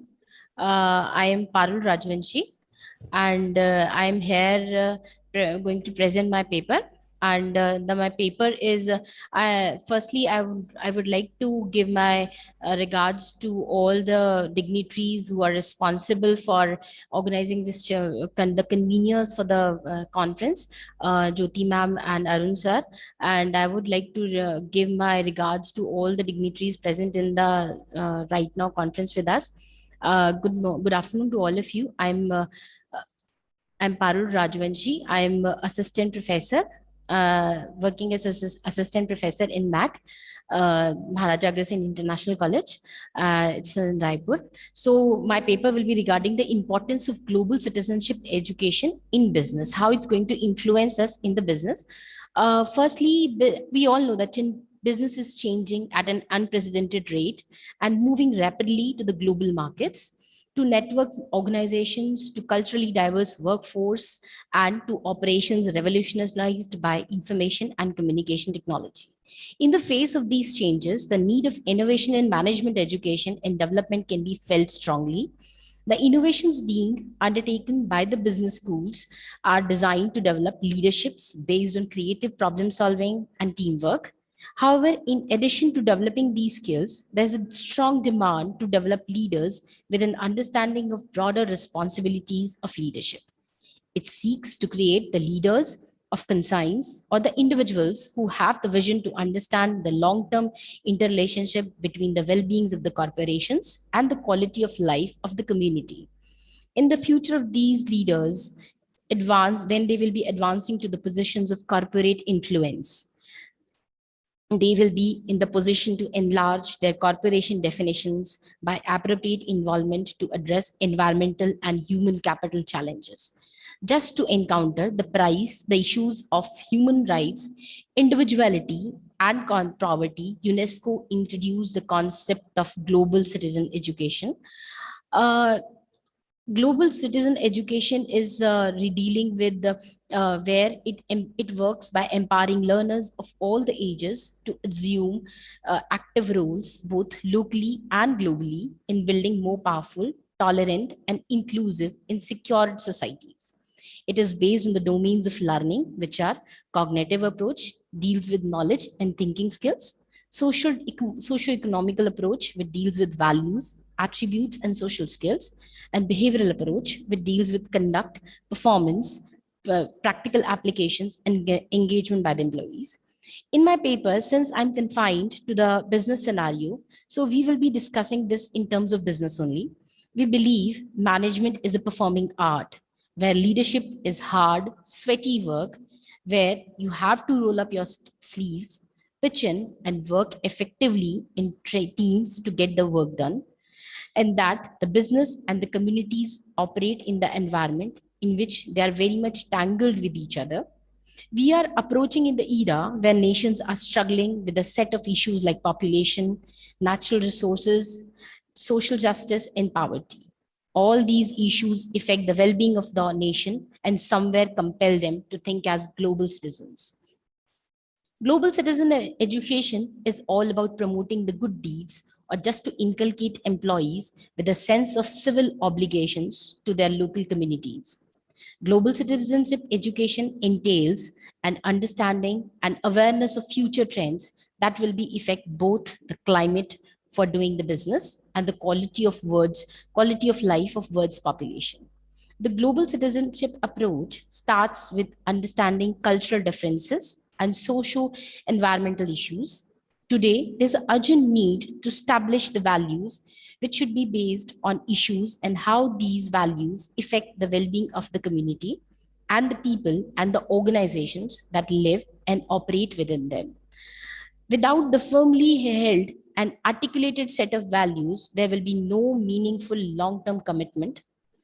Actions which will be taken should be out of these values and will definitely lead to fantastic results. Realizing the complexity of the issues, there will be the need to be addressed that all actions must be cooperative, a cooperate effort between the concerned organizations and the surrounding communities. So somewhere the problem we will be addressing in the global citizenship approach will be majorly the two problems. These will be the cultural differences and the social cultural differences. So the major problems which need to be addressed are the human capital, which is related to somewhere cultural differences, and the environmental issues, which is somewhere related to the social environmental issues. They affect every part of the world. These global issues can be further categorized, then intensify, can differ from country to country. Any successful global company which will be meeting the requirements of the local conditions is definitely going to rise and going to perform very well in those situations, because the local people will be helping them to achieve their targets once they satisfy the needs for those local peoples. So the major problems which we address includes the human capital issues and the environmental issues. Environmental human capital issues include these are again, we have sorry, I will be going to the back one. The human capital issues include the distribution of wealth. Distribution of wealth somewhere deals with you can say the disparity between the rich and the poor, and that will be playing the significant role in the social and economic development of the country. Second one is the nutrition. Getting enough to eat on the daily basis is still a major problem for the chunk of population across the globe. Third is the health. Different level of development people are doing, or different climates and different social practices will lead to the different health issues. We have already seen that African countries, they face a different set of health issues, and Asian countries they definitely share the different set of issues. Next are the housings. Most of the countries do not have enough housing to meet the need of their population. And last one is the education. Education level also plays the important role in the ability to develop and respond to the problems. So these are some of the human capital problems. Some problems which we are influencing on the environmental issues. Those are again some problems. Toxic pollution, industrial pollution, and wastewater management is the big issue these days. And as an organization, we have to address it, because if we are addressing it or we are doing any waste management, it's going to be harmful. Acid rain, again, a major concern these days. Global warming and climatic change, we are already seeing that in Arctic. It's really hampering all of us. The burning of carbon-based fuels and the creation of petrochemicals is rapidly changing the composition of the Earth's atmosphere. All this will be leading to the gradual warming of the planet and a vast increase in the amount of ultraviolet radiations reaching the Earth's surface. So all these will lead to the drastic climatic changes and increase in the sea level. The third problem, environmental issue, will be the depletion of the non-renewable resources. Since we are only not depleting the non-renewable resources, we are depleting some physical resources also, like topsoil problems, potable groundwater is reducing, or old grown forest which were with us, they are vanishing at very faster pace. So they cannot be replenished very easily. So it will take time to replenish all of them. And the last will be loss of the biodiversity. So biodiversity, again, many of the planets and plants and animals and microorganisms are again depleting.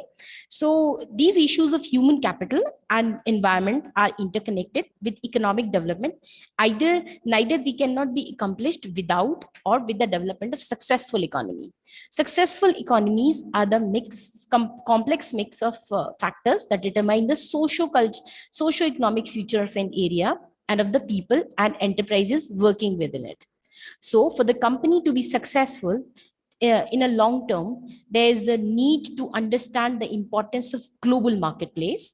They must develop without depleting social or human or environmental resources to the stressed levels. So for that, these days companies are adopting the concept of global, which implies think locally and act globally. A global approach implies global knowledge within the local context, which respects human rights. This strategy involves taking the global issues and making it meaningful to the society at the local level. Since we all know that economic growth creates dynamic forces like yielding the problems or some challenges or opportunities for the nation and companies, but global citizenship education will help the corporates to develop the economy, which will be backed by the healthy and the sustainable society. So this approach is very much needed in the business, so that in case all the companies, and we have already realized that all the successful MNCs who are working in the multinationals at the same time, they are performing very well because they are handling these issues very well, and they are somewhere addressing these issues very well. So I believe in today's scenario, this concept of global citizenship is very applicable in the field of business if we want to establish our company or our organization as a successful one and want to flourish. So this was on my part. I thank you all of you for being so patient and hearing my thoughts about the issue. So I thank you all of you. So thank you so much. Thank you so much, Parul ma'am. Our next paper presentation is by Mr. Ujjwal Patel. I invite you, sir, for paper presentation. Thank you, ma'am.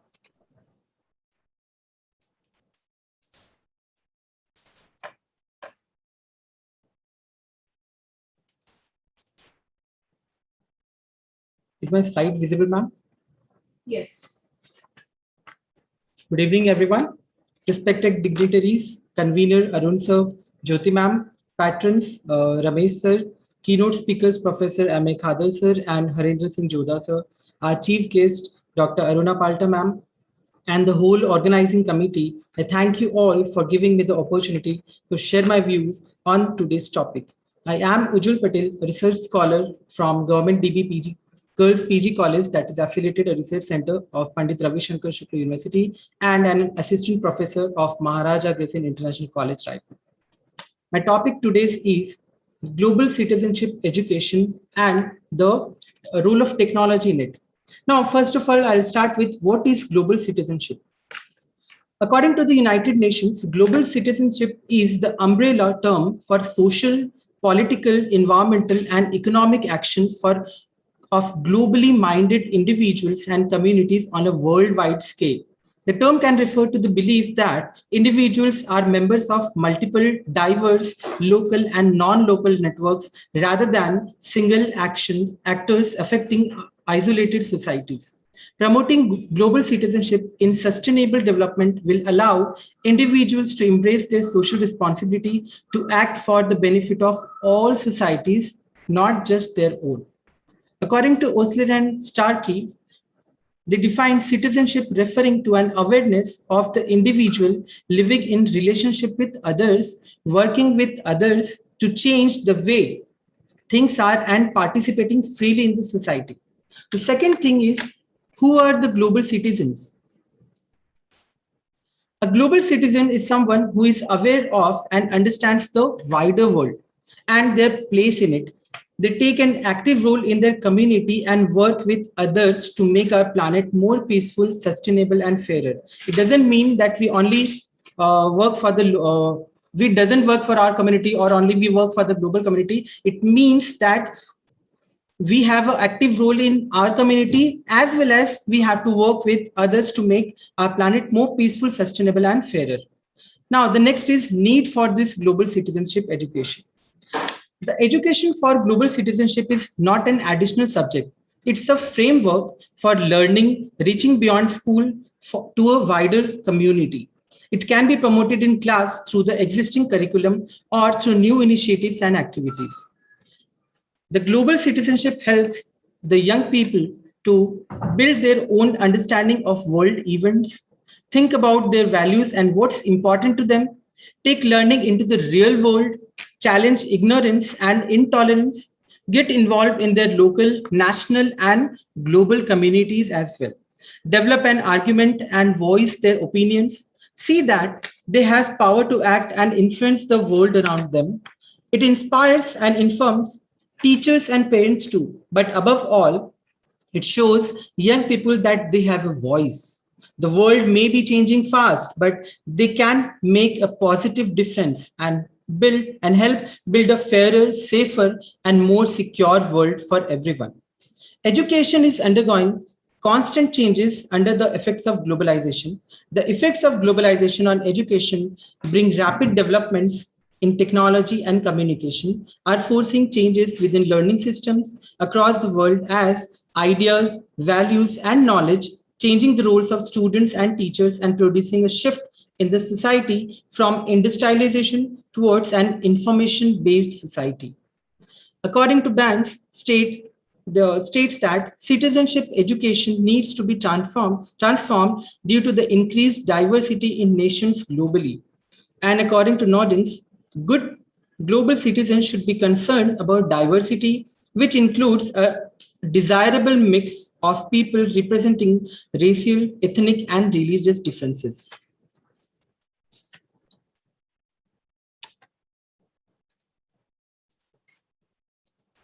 Moving to the next slide. This is a picture of how a global citizen should be. A global citizen is one who is aware of a wider world, lives sustainable, wants to tackle social justice, believes all children and young people have a right to an education, respects and values diversity, is open and curious, and takes action towards equity. Now, here are 3 posters that were that secured first, second, and third position from the Global Citizenship Poster Design Exhibition conducted by Ban Ki-moon Center.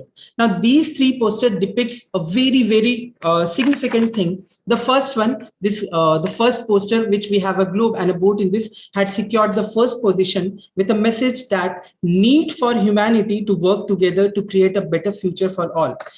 The picture has represented that in a single boat, we have all types of citizens. The global citizenship is being represented by this first picture. In the second picture, we can see empathy and the 3 spectacles, and it is written through each other eyes with a message to the designers and society in general need to commit to have a better world. We can learn empathy and have better society. This picture clearly depicts that we should not only look through our eyes, we also have the perspective of others. We should be looking from the other's perspective as well. And the third one, this I belong everywhere. We have a heart sign, and we have some plants coming outside the heart. This poster is with a message: when we stop looking at the world through borders that separate us, we can become a more united and stronger human race. This third poster is telling us to leave the boundary that is in our mind. We can become more united and stronger human race if we stop looking the world through the partition of boundaries. The next slide is coming to the main topic, the technology and global citizenship education. First, we'll focus on the use of information and communication technology, and then role of technology and awareness through technology. The information and communication technology have been touted as potentially powerful enabling tools for educational change and reform. Information is one of the important assets in today's society. Information and communication technology, also known as ICT, may be particularly important for students as one of the tools shaping global citizens. It has been argued that a world transformation is being stimulated by a phenomenon of globalization and the information technology revolution that has resulted in gains of productivity for countries, companies, and individuals. The global society is based on new digital technology, has affected the process of education and added dynamics to the transfer of information and knowledge creation. The mission of ICT is to transfer values, knowledge, and skills that students need for long-term success in a globalized business world undergoing constant technological and market transformations.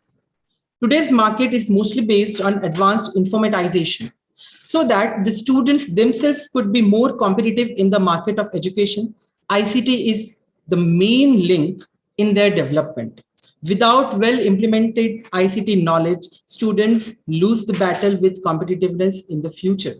Precisely for this reason, it is extremely important that the ICT is widely integrated in education and that it helps students to use all the advantages of new technology in their education. According to Castells, there is little chance for a country or a region to develop in the new economy without its incorporation into the technological system of the information age.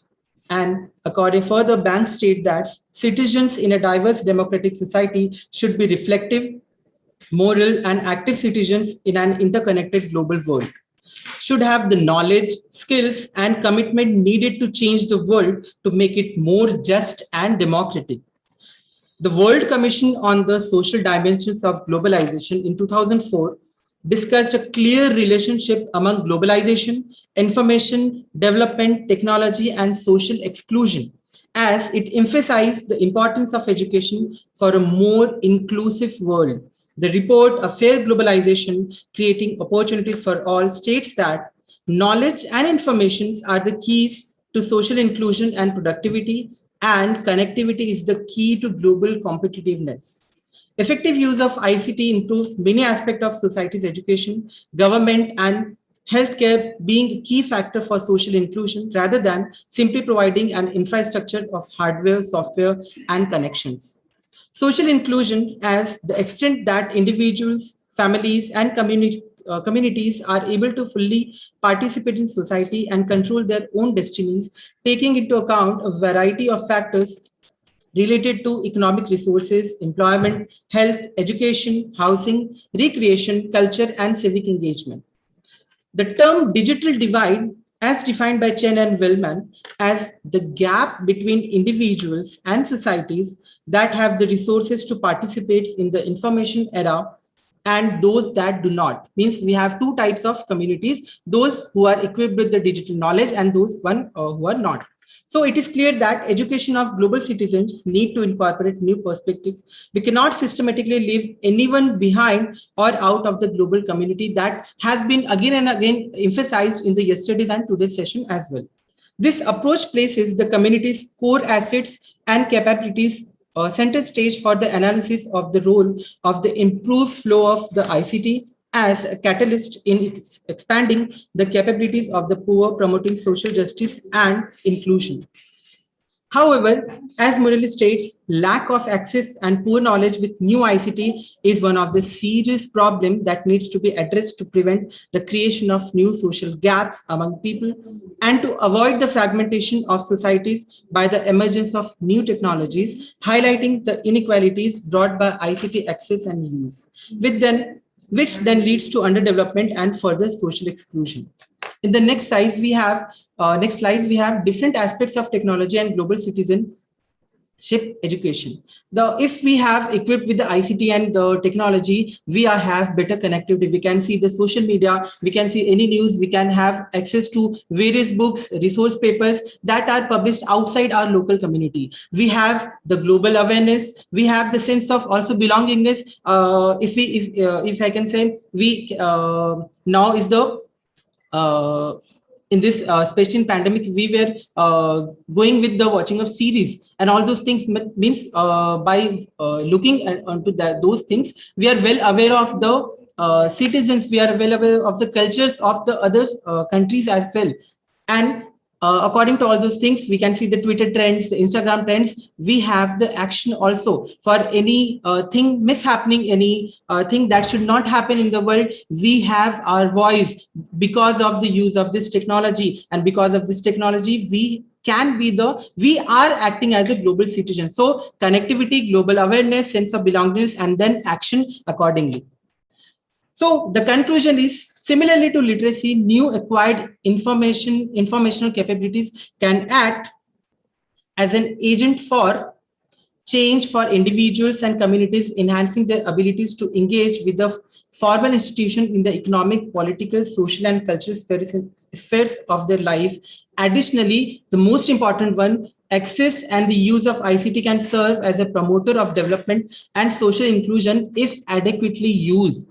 Or the second thing is the opposite of which is, or cause underdevelopment and exclusion if implemented poorly. Means if we want to be global citizens, this ICT, this technology has to be implemented very properly in the whole globe. That's all from my side. Thank you, everyone. And thank you, the organizing committee, the whole team, to give me the opportunity to present my views on this topic. Thank you so much. Thank you so much, Ujjwal sir. I take this opportunity to briefly summarize the session and the paper presentation. In the paper presentation, we had Ms. Sushma first. She had given us an idea regarding the UNESCO's idea of global technology. She spoke about the 3 dimensions of cognitive, socio-economic, socio-emotional, and technological dimension. Madam Sushma also talked to us regarding the advantages of digital technologies in global citizenship education and the challenges in the use of technology. The second paper presentation was of Ms. Parul Rajvanshi, who highlighted the cultural differences, the socio-environmental issues. She analyzed the problems related to human capital issues, nutrition, health, housing, education, water and waste management, and she emphasized about the glow call approach, which was the highlight of her paper presentation. The third paper presentation was done by Mr. Ujjwal Patel, and he has emphasized upon the global citizenship education, the global citizenship perception of people through the poster design exhibition of his. Narration was very significant. The different aspects of technology and global citizenship education. He has also effectively spoken about the use of ICT, or information and communication technology. I believe all three paper presenters have done a wonderful job today.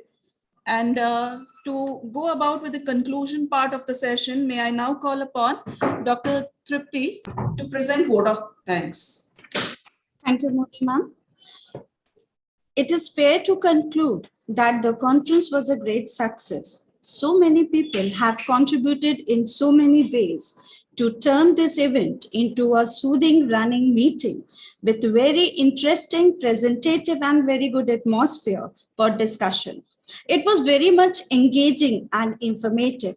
MAC and Cisco has taken an initiative to conduct this international conference. So it's my humble duty to thank our chief guest, Dr. Aruna Patla ma'am, our chief patron, Shri Rajesh Agarwal sir, our patron, Shri Ramesh Agarwal sir, our convener, Dr. Jyoti Janaswamy ma'am, and Dr. Arun Kumar sir, for providing such a structure to this knowledgeable program, and for investing time and resource to help recognize and appreciate our delegators.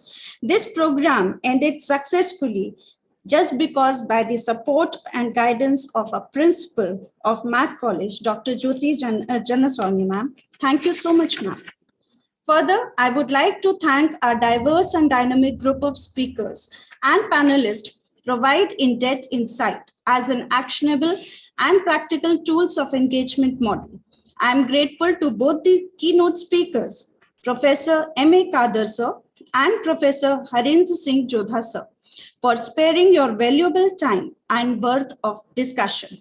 Last but not the least, I express my gratitude to the coordinator, Dr. Shweta ma'am, Dr. Abha ma'am, the advisory board, Dr. Akansha ma'am, Ms. Moni ma'am, Dr. Ashu Goel, our technical team, Mr. Ujjwal Patel, Mr. Abhijit sir, and Ms. Anjali ma'am and Ketki ma'am.